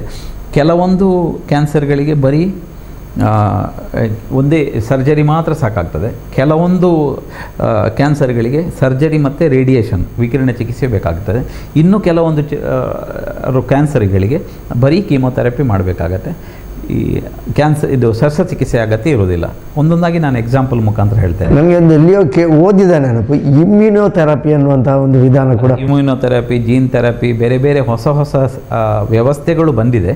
ಬಟ್ ಅದೆಲ್ಲ ಇನ್ನೂ ಎಕ್ಸ್ಪೆರಿಮೆಂಟಲ್ ಸ್ಟೇಜ್ಗಳಲ್ಲಿ ಇದೆ. ದೇಹದ ಇಮ್ಯೂನ್ ಸಿಸ್ಟಮನ್ನು ಮಾಡಿಫೈ ಮಾಡುವಂಥದ್ದು ಜೀನ್ ಥೆರಪಿ ಅಂತ ಇದೆ. ಜೀನ್ಗಳಲ್ಲಿ, ವಂಶವಾಹಕಗಳಲ್ಲಿಯೇ ನಾವು ಅದನ್ನು ತಿದ್ದುಪಡಿ ಮಾಡುವಂಥ, ವಂಶವಾಹಕದಿಂದ ಬರುವಂತಹ ಕ್ಯಾನ್ಸರ್ಗಳನ್ನು ಆ ಜೀನ್ಗಳನ್ನೇ ನಾವು ಮಾಡಿಫೈ ಮಾಡಿ ಅದನ್ನು ಕ್ಯಾನ್ಸರ್ ಬಾರದಂತೆ ನಾವು ಮಾಡುವಂಥ ಅದು ಚಿಕಿತ್ಸೆಗಳು ಸಹ, ಆವಿಷ್ಕಾರಗಳು ನಡೀತಾ ಇದೆ. ಹೆಚ್ಚಿನ ಯಶಸ್ಸು ಮುಂದಿನ ದಿನಗಳಲ್ಲಿ ಸಿಕ್ಕಿದರೆ ಕ್ಯಾನ್ಸರ್ ಬರದಂತೆ ತಡೀಲಿಕ್ಕೆ ಸಾಧ್ಯ ಇದೆ. ಹಾಗೆ ಆಗಲಿ ಅಂತೇಳಿ ನಾನು ಹಾರೈಸ್ತೇನೆ. ಈಗ ಚಿಕಿತ್ಸೆ ಬಗ್ಗೆ ಮಾತಾಡೋದಾದರೆ, ಹೆಚ್ಚಿನ ಎಲ್ಲ ಕ್ಯಾನ್ಸರ್ ರೋಗಗಳನ್ನು ಖಂಡಿತವಾಗಿ ಸಹ ಚಿಕಿತ್ಸೆಯಿಂದ ಗುಣಪಡಿಸಲಿಕ್ಕೆ ಸಾಧ್ಯ ಇದೆ. ಸ್ಟೇಜ್ 1, ಸ್ಟೇಜ್ 2, ಸ್ಟೇಜ್ 3, ಸ್ಟೇಜ್ 4 ಅಂತ ಹೇಳ್ತೇವೆ. ಒಮ್ಮೆ ಕ್ಯಾನ್ಸರ್ ಬಂದರೆ ಆರಂಭಿಕ ಹಂತದಲ್ಲಿ ಅದು ಬೇರೆ ಕಡೆ ಸ್ಪ್ರೆಡ್ ಆಗೋದಿಲ್ಲ. ಆರಂಭಿಕ ಹಂತದಲ್ಲಿ ಸಣ್ಣ ಸೈಜಲ್ಲಿದ್ದಾಗ, ಅದು ಬೇರೆ ಕಡೆ ಸ್ಪ್ರೆಡ್ ಆಗದೇ ಇದ್ದಾಗ ನಾವು ಶಸ್ತ್ರಚಿಕಿತ್ಸೆ ಮಾಡಿ ಪರಿಪೂರ್ಣವಾಗಿ ಅದನ್ನು ತೆಗೆದು ನಾವು ಆ ಬಳಿಕ ಸ್ಟರ್ಲೈಸ್ ಮಾಡೋಕ್ಕೆ ನೆಕ್ಕಿಗೆ, ಕುತ್ತಿಗೆಗೆ ನಾವು ವಿಕಿರಣ ಚಿಕಿತ್ಸೆಯನ್ನು, ರೇಡಿಯೋಥೆರಪಿಯನ್ನು ಕೊಡುವಂಥದ್ದು. ಅದು ಎಲ್ಲಿ ಕ್ಯಾನ್ಸರ್ ಇದೆ, ಗಡ್ಡೆಯ ಸೈಜ್ ಎಷ್ಟು, ಅದು ಯಾವ ಜಾಗದಲ್ಲಿ ಆಗಿದೆ, ಯಾವ ಕಾರಣದಿಂದ ಆಗಿದೆ, ಎಷ್ಟು ದೊಡ್ಡದಾಗಿದೆ, ಎಲ್ಲಿ ಸ್ಪ್ರೆಡ್ ಆಗಿದೆ, ಇದನ್ನೆಲ್ಲ ನಾವು ವಿಚಾರ ಮಾಡಿ ಆಂಕಾಲಜಿಸ್ಟ್ಗಳು ಯಾವ ರೀತಿ ಚಿಕಿತ್ಸೆ ಅಂತೇಳಿ ನಿರ್ಧರಿಸ್ತಾರೆ. ಕೆಲವೊಮ್ಮೆ ಗಡ್ಡೆ ಬೆಳೆದು ಕುತ್ತಿಗೆಗೆ ಸ್ಪ್ರೆಡ್ ಆಗಿದ್ದರೆ ಆಗ ಸರ್ಜರಿ ಜೊತೆಗೆ ಕೀಮೋಥೆರಪಿ ರೇಡಿಯೋಥೆರಪಿ ಕೊಡ್ತಾರೆ. ಇನ್ನು ಕೆಲವೊಮ್ಮೆ ದೇಹದ ಬೇರೆ ಭಾಗಗಳಿಗೆ ಸ್ಪ್ರೆಡ್ ಆಗಿದೆ ಅಂತ ಆದಮೇಲೆ, ಒಮ್ಮೆ ಕ್ಯಾನ್ಸರ್ ಆದಮೇಲೆ ಬಾಯಿಯಲ್ಲಿ ಹುಟ್ಟಿದಂತಹ ಗೆಡ್ಡೆ ಅದು ಲಂಗ್ಸಿಗೆ ಸ್ಪ್ರೆಡ್ ಆದಮೇಲೆ ಮತ್ತೆ ಸರ್ಜರಿ ಮಾಡಿ ಪ್ರಯೋಜನ ಇಲ್ಲ, ಸರ್ಜರಿ ಬೇಡ ಅಂತ ಹೇಳ್ತಾರೆ. ಯಾಕೆಂದರೆ ಆಲ್ರೆಡಿ ಬೇರೆ ಕಡೆ ಮೆಟಾಸ್ಟಾಸಿಸ್ ಅಂತ ಹೇಳ್ತೇವೆ, ದೇಹದ ಇನ್ನೊಂದು ಭಾಗಕ್ಕೆ ಸ್ಪ್ರೆಡ್ ಆಗಿದ್ದರೆ, ಈಗ ಬ್ರೆಸ್ಟ್ ಕ್ಯಾನ್ಸರ್ ಇರ್ಬೋದು, ಅದು ಆಲ್ರೆಡಿ ಬ್ರೈನಿಗೆ ಅಥವಾ ಬೇರೆ ಕಡೆ ಸ್ಪ್ರೆಡ್ ಆಗಿದೆ ಅಂತೇಳಿ ಆದರೆ ಅಲ್ಲಿ ಸರ್ಜರಿಗೆ ಯಾವುದೇ ರೀತಿಯ ಸ್ಕೋಪ್ ಇರುವುದಿಲ್ಲ. ಅಲ್ಲಿ ನಾವು ಕೀಮೋಥೆರಪಿಯನ್ನು ಮಾಡಬೇಕಾಗತ್ತೆ. ಕೀಮೋಥೆರಪಿ ಮಾಡಿ ಇರುವಷ್ಟು ದಿವಸ ಅವರು ಒಂದು ಲೈಫ್ ಸ್ಟೈಲ್, ಒಂದು ಕ್ವಾಲಿಟಿ ಆಫ್ ಲೈಫನ್ನು ಕೊಡಲಿಕ್ಕೆ ನಾವು ಕೀಮೋಥೆರಪಿ ಅಂತ ಹೇಳಿ ಕೊಡುವಂಥದ್ದು. ಸೊ ಇನ್ನೊಂದು ಕೆಲವೊಂದು ರೋಗಗಳಿದೆ, ಲಿಂಫೋಮಾ ಅಂತೇಳಿ. ಇದು ರಕ್ತಕ್ಕೆ ಸಂಬಂಧಿಸಿದಂಥ ಹಾಡ್ಕಿನ್ಸ್ ಲಿಂಫೋಮಾ, ನಾನ್ ಹಾಡ್ಕಿನ್ಸ್ ಲಿಂಫೋಮಾ ಅಂತೇಳಿ. ಅದು ಸಂಪೂರ್ಣವಾಗಿ ಎಲ್ಲ ಕಡೆ ಇರ್ತದೆ.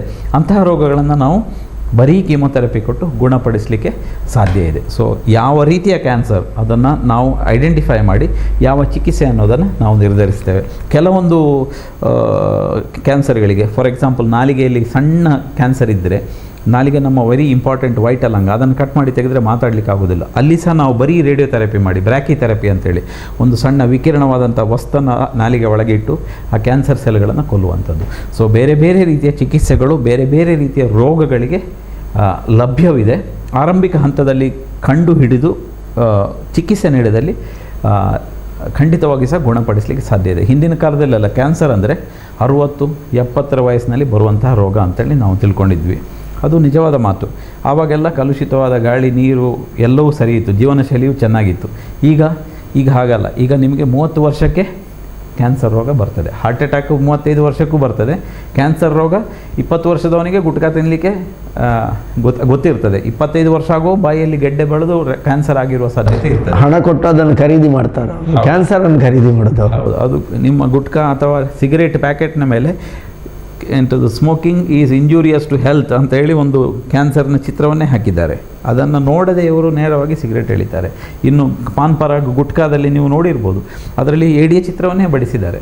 ನೀವು ಅದನ್ನು ತಿಂದರೆ ನಿಮಗೆ ಕ್ಯಾನ್ಸರ್ ಬರುವ ಸಾಧ್ಯತೆಗಳು ಇವೆ, ನಿಮ್ಮನ್ನು ಕೊಲ್ಲಬಹುದು ಎನ್ನುವಂಥ ಎಲ್ಲ ರೀತಿಯ ಸಂದೇಶಗಳು ಇವೆ. ಹೌದು, ಇದು ನಾವೇ ಆಹ್ವಾನ ಮಾಡಿಕೊಂಡು ದಾರಿಯಲ್ಲಿ ಹೋಗೋ ಮಾರಿಯನ್ನು ಮನೆಗೆ ಕರೆದ ಹಾಗೆ ಕೋಲು ಕೊಟ್ಟು ಪೆಟ್ಟು ತಿನ್ನೋದು ಅಂತ ಹೇಳ್ತೇವೆ. ನೀವು ಗೊತ್ತಿದ್ದು ನೀವು ಅದನ್ನು ಮೃತ್ಯುವನ್ನು ಆಹ್ವಾನ ಮಾಡಿಕೊಂಡಾಗೆ. ಸೊ ದಯವಿಟ್ಟು ಇಂತಹ ಎಲ್ಲ ದುಶ್ಚಟಗಳಿಂದ ಹೊರಗಡೆ ಬಂದರೆ ಕ್ಯಾನ್ಸರನ್ನು ಖಂಡಿತವಾಗಿ ಸಹ ನಾವು ತಡೆಗಟ್ಟಬೋದು. ಮತ್ತು ಕ್ಯಾನ್ಸರನ್ನು ಆರಂಭಿಕ ಹಂತದಲ್ಲಿ ಗುರುತಿಸಿದರೆ ಖಂಡಿತವಾಗಿ ಪರಿಪೂರ್ಣವಾದಂತಹ ಚಿಕಿತ್ಸೆ ನೀಡಬಹುದು ಮತ್ತು ಅವರು ಮೊದಲಿನ ರೀತಿಯಲ್ಲಿ ಬದುಕಲಿಕ್ಕೆ ಸಾಧ್ಯ ಇದೆ. ಯಾವುದೇ ರೀತಿಯ ಸಂಶಯ ಇದಕ್ಕೆ ಬೇಡ. ಕೆಲವರು ಕ್ಯಾನ್ಸರ್ ಬಂದರೆ ಇನ್ನು ನನ್ನ ಲೈಫೇ ಹೋಯಿತು ಅಂತೇಳಿ ಹಳ್ಳಿ ಮದ್ದು ಮಾಡುವಂಥದ್ದು, ಆಯುರ್ವೇದಿಕ್ ಮದ್ದು ಮಾಡುವಂಥದ್ದು, ಅಥವಾ ಇನ್ಯಾವುದು ಮರದ ತೊಗಟೆಯನ್ನು ಕುಡಿಯುವಂಥದ್ದು, ಲೇಪನ ಮಾಡುವಂಥದ್ದು, ಮಂತ್ರವಾದ ಮಾಡುವಂಥದ್ದು, ತಾಯಿತ ಕಟ್ಟಿಸಿಕೊಳ್ಳುವಂಥದ್ದು, ಇದೆಲ್ಲ ಮಾಡಿಸಿದರೆ ಖಂಡಿತವಾಗಿ ಸಹ ಯಾವುದೇ ಪ್ರಯೋಜನ ಇಲ್ಲ. ಈಗ ವೈಜ್ಞಾನಿಕವಾದಂತಹ ಪರಿಪೂರ್ಣವಾದಂತಹ ಚಿಕಿತ್ಸೆ ಕ್ಯಾನ್ಸರಿಗೆ ಲಭ್ಯವಿದೆ. ಆರಂಭಿಕ ಹಂತದಲ್ಲಿ ನಾವು ಖಂಡಿತವಾಗಿ ಸಹ ಯಾವ ಚಿಕಿತ್ಸೆ ಅನ್ನೋದು ವೈದ್ಯರು ನಿರ್ಧರಿಸ್ತಾರೆ. ನಿಮ್ಮದೇನಿದ್ರೂ ಸಹ ಆಗಿದ್ದನ್ನು ಆಗಿದೆ ಅಂತೇಳಿ ಒಂದು ಹಳೆಯ ಅಧ್ಯಾಯ ಅಂತ ಮರೆತು ನೀವು ನಮ್ಮ ಬಳಿ ಬನ್ನಿ. ನಾವು ಖಂಡಿತವಾಗಿ ಚಿಕಿತ್ಸೆ ನೀಡಿ ನಿಮಗೆ ನಿಮ್ಮ ಜೀವನದ 2ನೇ ಅಧ್ಯಾಯವನ್ನು ಸ್ಟಾರ್ಟ್ ಮಾಡಲಿಕ್ಕೆ, ನಾವು ಮುನ್ನುಡಿ ಬರಲಿಕ್ಕೆ ನಾವು ಯಾವತ್ತೂ ಸಿದ್ಧರಿರ್ತೇವೆ. ಈಗ ಚಿಕಿತ್ಸೆಯ ವಿಧಾನಗಳು ಗೊತ್ತಾದರೂ ಕೂಡ ಇದನ್ನು ಹೇಗೆ ತಡೆಗಟ್ಟಬಹುದು ಮತ್ತು ಕೊನೆಯದಾಗಿ ಇದರ ಬಗ್ಗೆ ಏನು ಸಂದೇಶ? ನೋಡಿ, ತಡೆಗಟ್ಟಲಿಕ್ಕೆ ಏನು ಕಾರಣ ಇದೆ ಅದನ್ನು ನಾವು ಅವಾಯ್ಡ್ ಮಾಡಿದರೆ ಆಯಿತು. ಈಗ ತಾನೇ ಹೇಳಿದೆ, ನಾವು ತಂಬಾಕು ಉತ್ಪನ್ನಗಳನ್ನು ಸಂಪೂರ್ಣವಾಗಿ ನಿಷೇಧಿಸಬೇಕು. ಅದು ಈಗ ನೋಡಿ, ತಂಬಾಕು ಉತ್ಪನ್ನಗಳಿಂದ ಬರ್ತದೆ 100ಕ್ಕೆ 90 ಕ್ಯಾನ್ಸರ್ ಬರೋದು ತಂಬಾಕು ಉತ್ಪನ್ನಗಳಿಂದ. ಪಾನ್ ಪರಾಗ್ನಿಂದಲೇ ಅಂತ ಗೊತ್ತು. ಅದು ಗೊತ್ತಿದ್ದು ಸಹ ಹೆಚ್ಚಿನ ಜನರು, ಈಗ ನಾನು ಈಗ ತಾನೇ ಹೇಳಿದೆ, ಸ್ಟ್ಯಾಟಿಸ್ಟಿಕ್ಸ್ ನ್ಯಾಷನಲ್ ಕ್ಯಾನ್ಸರ್ ಪ್ರೊಫೈಲ್ ಅಂತೇಳಿ 2019ರಲ್ಲಿ 5,000 ಇದ್ದದ್ದು 2017ರಲ್ಲಿ 35,000ಕ್ಕೆ ಗುಜರಾತಿನಲ್ಲಿ ಹೋಗಿದೆ. ದಟ್ ಮೀನ್ಸ್ ಗುಜರಾತಿನಲ್ಲಿ ಅತಿ ಹೈಯೆಸ್ಟ್ ಅರಕ ಕನ್ಸಂಪ್ಷನ್ ಟೊಬ್ಯಾಕೊ ಪ್ರಾಡಕ್ಟ್ಸ್ ಅಂತ ಆಯಿತು. ನಮ್ಮ ಕರ್ನಾಟಕದಲ್ಲಿ ಸಹ ನಂಬರ್ 2, 5,000 ಇದ್ದದ್ದು 15,000ಕ್ಕೆ ಬಂದಿದೆ. ಅಂದರೆ ನಮ್ಮಲ್ಲಿ ಎಷ್ಟು ಜನ ಈ ನಮ್ಮ ಟೊಬ್ಯಾಕೊ ಪ್ರಾಡಕ್ಟ್ಸ್ಗಳನ್ನು, ಪಾನ್ ಪರಾಗಗಳನ್ನು ತಿನ್ನುವವರು ಇದ್ದಾರೆ ಅಂತ ಆಯಿತು. ಅತಿ ಹೆಚ್ಚು ಅಡಿಕೆ ಬೆಳೆಯುವ ಪ್ರದೇಶಗಳು ಕರ್ನಾಟಕ ಮತ್ತು ಗುಜರಾತ್ ಅಡಿಕೆಗಳು ಅಂತ ನಾವು ಕೇಳ್ತಾ ಇರ್ತೇವೆ. ಹೌದು, ಈ ಪ್ರಾಡಕ್ಟ್ಗಳಿಂದಲೇ ಆಯಿತು ಅಂತೇಳಿ ಅದು ಇಂಡೈರೆಕ್ಟಾಗಿ ನಮಗೊಂದು ಮೆಸೇಜು. 3rd ಪ್ರೈಸ್ ವೆಸ್ಟ್ ಬೆಂಗಾಳಕ್ಕೆ ಹೋಗಿದೆ, 4ನೇ ಸ್ಥಾನ ತೆಲಂಗಾಣಕ್ಕೆ ಹೋಗಿದೆ. ಇವೆಲ್ಲ ಈ ಅಡಿಕೆ ಬೆಳೆಯುವಂಥ ಪ್ರದೇಶಗಳು ಮತ್ತು ಜಾಸ್ತಿ ಇರುವಂತಹ ಜಾಗ. ಈ ಅನಕ್ಷರತೆ, ಅಜ್ಞಾನ, ಮೂಢನಂಬಿಕೆಗಳು ಇವೆಲ್ಲವೂ ಸಹ ಇದಕ್ಕೆಲ್ಲ ಪೂರಕವಾಗಿ ಕೆಲಸ ಮಾಡ್ತಾ ಇದೆ. ಸೊ ನಾವು ತಂಬಾಕು ಉತ್ಪನ್ನಗಳನ್ನು ಖಂಡಿತವಾಗಿ ಬಹಿಷ್ಕರಿಸಬೇಕು. ಸರ್ಕಾರ ಸಹ ಇದರಲ್ಲಿ, ಈಗ ನೋಡಿ ನಮ್ಮ ಸರ್ಕಾರವೂ ಅಷ್ಟೇ 1000 ಬೆಡ್ಡಿನ ಆಸ್ಪತ್ರೆ ಕಟ್ಟಿಸಿ ಎಲ್ಲರೂ ಸಹ ಗುಟ್ಕಾ ತಿಂತಾ ಇದ್ದರೆ ನಮಗೆ ಆಸ್ಪತ್ರೆಯಲ್ಲಿ ಪೇಷಂಟ್ಗಳ ಸಂಖ್ಯೆ ಜಾಸ್ತಿ ಆಗಬಹುದೇ ಹೊರತು ಈ ಕ್ಯಾನ್ಸರ್ ಬರೋದನ್ನು ನಿಲ್ಲುವುದು ಸಾಧ್ಯ ಆಗಬೇಕು ಅಂತೇಳಿ ಆದರೆ ಈ ಟೊಬ್ಯಾಕೊ ಪ್ರಾಡಕ್ಟ್ಗಳನ್ನು ಬ್ಯಾನ್ ಮಾಡಬೇಕು. ಸರ್ಕಾರ ಹೇಳ್ತದೆ ನೀವು ಗುಟ್ಕಾ ಸೇಲ್ ಮಾಡಬಾರ್ದು, ತಂಬಾಕು ಕೋಪ್ಟಾ ಅಂತ ಇದೆಯಲ್ಲ, ನೀವು ಶಾಲೆಯಿಂದ 100 ಮೀಟರ್ ಹೊರಗಡೆ ನೀವು ಇದು ಬೀಡಿ ಸಿಗರೇಟ್ ಮಾರಬಾರ್ದು. ಈ ಎಲ್ಲವನ್ನು ಇದನ್ನು ಉತ್ಪಾದನೆ ಮಾಡೋದನ್ನು ನಿಲ್ಲಿಸಬೇಕು. ಯಾಕೆಂದರೆ ನಮ್ಮ ನ್ಯಾಷನಲ್ ಇಕಾನಮಿಗೆ ಇದರಿಂದ ಭಾಳಷ್ಟು ಕಾಂಟ್ರಿಬ್ಯೂಷನ್ ಇದೆ ಅಂತ ಅದನ್ನು ಯಾರೂ ಬ್ಯಾನ್ ಮಾಡ್ತಾ ಇಲ್ಲ. ನಮ್ಮ ದೇಶದ ಆರೋಗ್ಯವನ್ನು ಕಾಪಾಡಬೇಕು. ನಮ್ಮ ದೇಶದ ಆರೋಗ್ಯ ಯಾವಾಗ ಚೆನ್ನಾಗಿರ್ತದೆ ಅಲ್ಲಿ ಯುವಕರು ಚೆನ್ನಾಗಿರಬೇಕು. ಒಬ್ಬ ಪ್ರೊಡಕ್ಟಿವ್ ಮನುಷ್ಯ ಯುವಕ ಸಾಯ್ತಾನೆ ಅಂತೇಳಿ ಆದರೆ ಕ್ಯಾನ್ಸರ್ನಿಂದ ಅಂತಹ ಒಂದು ನಮಗೆ ಇನ್ಕಮ್ ಇದ್ದು ಏನು ಪ್ರಯೋಜನ? ಈ ನಿಟ್ಟಿನಲ್ಲಿ ಸರ್ಕಾರ ಆಲೋಚನೆ ಮಾಡಬೇಕು. ನಮ್ಮ ಸರ್ಕಾರದ ಯಾವಾಗಲೂ ದ್ವಂದ್ವ ನೀತಿ. ಒಂದು ಕಡೆಯಿಂದ ಉತ್ಪನ್ನಗಳನ್ನು ಮಾಡಲಿಕ್ಕೆ ಅವಕಾಶ ಕೊಡ್ತವೆ, ಮತ್ತೊಂದು ಕಡೆಯಿಂದ ಉತ್ಪನ್ನಗಳನ್ನು ನಿಷೇಧ ಮಾಡಿ ಹಾಗೆ ಒಂದು ನಾಟಕ ಮಾಡ್ತವೆ. ಇದು ಉದಾಹರಣೆಗೆ ಪ್ಲಾಸ್ಟಿಕ್ ಬಳಕೆ ಅಂತ ಹೇಳ್ತೇವೆ. ಪ್ಲಾಸ್ಟಿಕ್ಕಿನ ತೊಟ್ಟೆಗಳು ತುಂಬ ಉತ್ಪನ್ನ ಆಗ್ತವೆ, ಇಲ್ಲಿ ಬಳಕೆ ಮಾಡುವವರಿಗೆ ನಿಷೇಧ ಅಂತ ಹೇಳ್ತಾರೆ. ಹೌದೌದು, ಇದು ಈ ತಂಬಾಕು ಉತ್ಪನ್ನಗಳನ್ನು ಯಾವಾಗ ಇಚ್ಛಾಶಕ್ತಿಯ ಕೊರತೆ ಇದೆ, ಬಹುಶಃ ಇದನ್ನು ಅಡ್ಮಿನಿಸ್ಟ್ರೇಷನ್ ಇರ್ಬೋದು ಅಥವಾ ವೈದ್ಯರು ಇರ್ಬೋದು ಅಥವಾ ಜನರು ಎಲ್ಲರೂ ಸೇರಿ ಇದನ್ನು ಪರಿಪೂರ್ಣವಾಗಿ ಬ್ಯಾನ್ ಮಾಡಿದರೆ ಖಂಡಿತವಾಗಿ ಸಹ ಬೀಡಿ ಸಿಗರೇಟ್ಗಳನ್ನು ಬಿಡಬೇಕು, ವರ್ಜಿಸಬೇಕು. ಕ್ಯಾನ್ಸರನ್ನು ತಡೀಲಿಕ್ಕೆ ಸಾಧ್ಯ ಇದೆ. ಇನ್ನು ನಮ್ಮ ಜೀವನ ಶೈಲಿಯನ್ನು ಬದಲಾಯಿಸ್ಕೊಳ್ಬೇಕು, ಆಹಾರ ಪದ್ಧತಿಯನ್ನು ನಾವು ಬದಲಾಯಿಸ್ಕೊಳ್ಬೇಕು. ನಮ್ಮ ಎಲ್ಲ ಇಷ್ಟು ಬಹಳ ಸುಲಭವಾಗಿ ತಡೆಗಟ್ಟಲಿಕ್ಕೆ ಸಾಧ್ಯ ಇದೆ ಕ್ಯಾನ್ಸರನ್ನು. ಆನುವಂಶಿಕವಾಗಿದ್ದರೆ ಈಗ ನಮಗೆ ಕ್ಯಾನ್ಸರ್ ಈಗ ಫಾರ್ ಎಕ್ಸಾಂಪಲ್ ಒಬ್ಬಳು ಮಹಿಳೆಗೆ ಅವರ ತಾಯಿ ಸ್ತನದ ಕ್ಯಾನ್ಸರ್ ಆಗಿದೆ ಅಂತ ಹೇಳಿದರೆ ಅದಕ್ಕೆ ಜೀನ್ಗಳ ಮುಖಾಂತರ, ನಾವು ಪರೀಕ್ಷೆಗಳ ಮುಖಾಂತರ ಅವಳ ಮಗಳಿಗೂ ಸಹ ಸ್ತನದ ಕ್ಯಾನ್ಸರ್ ಬರ್ತದಾ ಅಂತ ಹೇಳಿ ತಿಳಿಲಿಕ್ಕೆ ಸಾಧ್ಯ ಇದೆ. ರಕ್ತ ಪರೀಕ್ಷೆಯಲ್ಲಿ ಮಾಡಲಿಕ್ಕೆ ಸಾಧ್ಯ ಇದೆ. ಒಬ್ಬರು ಫೇಮಸ್ ಬಾಲಿವುಡ್ ಆ್ಯಕ್ಟ್ರೆಸ್ ಅವರು ಮ್ಯಾಸ್ಟೆಕ್ಟಮಿನೇ ಮಾಡಿಸ್ಕೊಂಡಿದ್ದಾರೆ. ಯಾಕೆಂದರೆ ಅವರ ತಾಯಿಗೆ ಸ್ತನದ ಕ್ಯಾನ್ಸರ್ ಇತ್ತು ಅಂತೇಳಿ ಅವರು ಇಂಟೆನ್ಷನಲ್ ಮ್ಯಾಸ್ಟೆಕ್ಟಮಿ ಅಂತೇಳಿ ಸ್ತನವನ್ನು ಸರ್ಜರಿ ಮಾಡಿ ಕಂಪ್ಲೀಟಾಗಿ ರಿಮೂವ್ ಮಾಡಿಸ್ಕೊಂಡಿದ್ದಾರೆ. ಅಂದರೆ ಅವರಿಗೂ ಸಹ ಬರ್ತದೆ ಅಂಥೇಳಿ. ಸೊ ಪ್ರಿವೆಂಟ್ ಮಾಡಲಿಕ್ಕೆ ಬೇಕಾಗಿ ಆ ರೀತಿಯ ಒಂದು ವ್ಯವಸ್ಥೆಯೂ ಸಹ ಇದೆ. ಸೊ ನಾವು ಈ ರೋಗವನ್ನು ಖಂಡಿತವಾಗಿ ತಡೆಗಟ್ಟಲಿಕ್ಕೆ ಸಾಧ್ಯ ಇದೆ. ಇಚ್ಛಾಶಕ್ತಿಯ ಕೊರತೆ ಇದೆ. ನಾವೆಲ್ಲ ವೈದ್ಯರು ಮತ್ತು ಜನರು ಮತ್ತು ಸರ್ಕಾರ ಒಟ್ಟು ಸೇರಿ ಮುಂದಿನ ದಿನಗಳಲ್ಲಿ ಇಂತಹ ಎಲ್ಲ ಉತ್ಪನ್ನಗಳನ್ನು ಬ್ಯಾನ್ ಮಾಡೋಣ. ಸೊ ಕ್ಯಾನ್ಸರನ್ನು ಸಂಪೂರ್ಣವಾಗಿ ನಿರ್ಮೂಲನ ಮಾಡಲಿಕ್ಕೆ ನಾವೆಲ್ಲ ಒಂದು ಪ್ರಯತ್ನ ಮಾಡೋಣ ಅಂತ ಹೇಳೋಕ್ಕೆ ನಾವು ಇಚ್ಛೆ ಪಡ್ತೇನೆ. ಇನ್ನು ನಮ್ಮ ಪರಿಸರದ ನೈರ್ಮಲ್ಯವನ್ನು ಕಾಪಾಡಿಕೊಳ್ಬೇಕು. ಪರಿಸರ ಮಾಲಿನ್ಯ, ಈಗ ಓಝೋನ್ ಲೇಯರ್ ಹಾಳಾಗ್ತಾ ಇದೆ. ಯಾಕೆ? Industrialisation, green house gases, carbon, ವಾಹನಗಳ ದಟ್ಟಣೆಯಿಂದ ನಮಗೆ ಗ್ರೀನ್ ಹೌಸ್ ಗ್ಯಾಸಸ್ ಬರ್ತದೆ. ಅದು ನಮ್ಮ ಓಝೋನ್ ಲೇಯರನ್ನು ಹಾಳು ಮಾಡ್ತದೆ. ಅದರಿಂದ ವಿಕಿರಣ ಬರ್ತದೆ, ಕ್ಯಾನ್ಸರ್ ಬರ್ತದೆ. ಸೊ ಆದಷ್ಟು ನಾವು ಪರಿಸರ ನೈರ್ಮಲ್ಯವನ್ನು ಕಾಪಾಡಿಕೊಳ್ಬೇಕು. ಪರಿಸರದ ಸ್ವಚ್ಛತೆಯಿಂದ ವೈರಾಣುಗಳು ಬಾರದಂತೆ ನೋಡಿಕೊಳ್ಬೇಕಾಗತ್ತೆ. ಪರಿಪೂರ್ಣವಾದಂಥ ಆಹಾರ ಪದ್ಧತಿಯನ್ನು ಬಳಸ್ಕೊಳ್ಬೇಕು, ಜೀವನ ಪದ್ಧತಿಯನ್ನು ಬದಲಿಸಬೇಕು. ಹೀಗೆಲ್ಲ ಮಾಡಿದರೆ ಖಂಡಿತವಾಗಿ ಕ್ಯಾನ್ಸರ್ ಬರದಂತೆ ನಾವು ತಡೆಗಟ್ಟಲಿಕ್ಕೆ ಸಾಧ್ಯ ಇದೆ. ಬಂದರೂ ಸಹ ಒಂದು ವೇಳೆ ಆರಂಭಿಕ ಹಂತದಲ್ಲಿ ಗುಣಪಡಿಸಲಿಕ್ಕೆ ಸಾಧ್ಯ ಇದೆ ಅಂತ ಹೇಳೋಕ್ಕೆ ನಾನು ಇಚ್ಛೆ ಪಡ್ತೇನೆ. ಆತ್ಮೀಯ ವೀಕ್ಷಕ ಬಾಂಧವರೇ, ಎಲ್ಲವೂ ನಮ್ಮ ಕೈಯಲ್ಲೇ ಇದೆ. ಕೆಲವೊಮ್ಮೆ ನಮ್ಮ ಪರಿಸ್ಥಿತಿಯಲ್ಲಿ ನಮ್ಮ ಕೈ ಮೀರಿ ಹೋಗ್ಬೋದು. ಆದರೂ ನಮ್ಮ ಮುನ್ನೆಚ್ಚರಿಕೆಯಲ್ಲಿ, ನಮ್ಮ ಜಾಗ್ರತೆಯಲ್ಲಿ, ನಮ್ಮ ಬದುಕಿನ ಶೈಲಿಯಲ್ಲಿ ನಾವು ಸದಾ ಎಚ್ಚರವಾಗಿದ್ದರೆ ಕ್ಯಾನ್ಸರ್ನಂತಹ ಮಾರಕ ರೋಗಗಳನ್ನು ಕೂಡ ತಡೆಗಟ್ಟಬಹುದು. ಒಂದೊಮ್ಮೆಗೆ ಅದು ಬಂದರೂ ಕೂಡ ನಿರಾಶರಾಗಬೇಕಾಗಿಲ್ಲ. ಬದುಕುವ ಅವಕಾಶಗಳು ಈಗ ಸಾಕಷ್ಟು ಇವೆ. ಕ್ಯಾನ್ಸರಿಗೂ ಕೂಡ ಸರಿಯಾದಂತಹ ಸೂಕ್ತ ಚಿಕಿತ್ಸೆಗಳಿವೆ. ಈ ಕಾರಣಕ್ಕಾಗಿ ಕ್ಯಾನ್ಸರ್ ಜಾಗೃತಿ ದಿನಾಚರಣೆ ಈ ಮಾಹಿತಿಯನ್ನು ನಿಮ್ಮೊಂದಿಗೆ ಹಂಚಿಕೊಳ್ತಾ ಇದ್ದೇವೆ. ಒಳ್ಳೆಯ ಮಾಹಿತಿಯನ್ನು ನೀಡಿದ್ದಾರೆ ಡಾಕ್ಟರ್ ಮುರಳಿ ಮೋಹನ್ ಚೂಂತಾರ್ರವರು. ಅವರಿಗೆ ಎಲ್ಲ ವೀಕ್ಷಕ ಬಂಧುಗಳ ಪರವಾಗಿ ವಂದನೆಗಳು ಡಾಕ್ಟರ್. ಧನ್ಯವಾದಗಳು.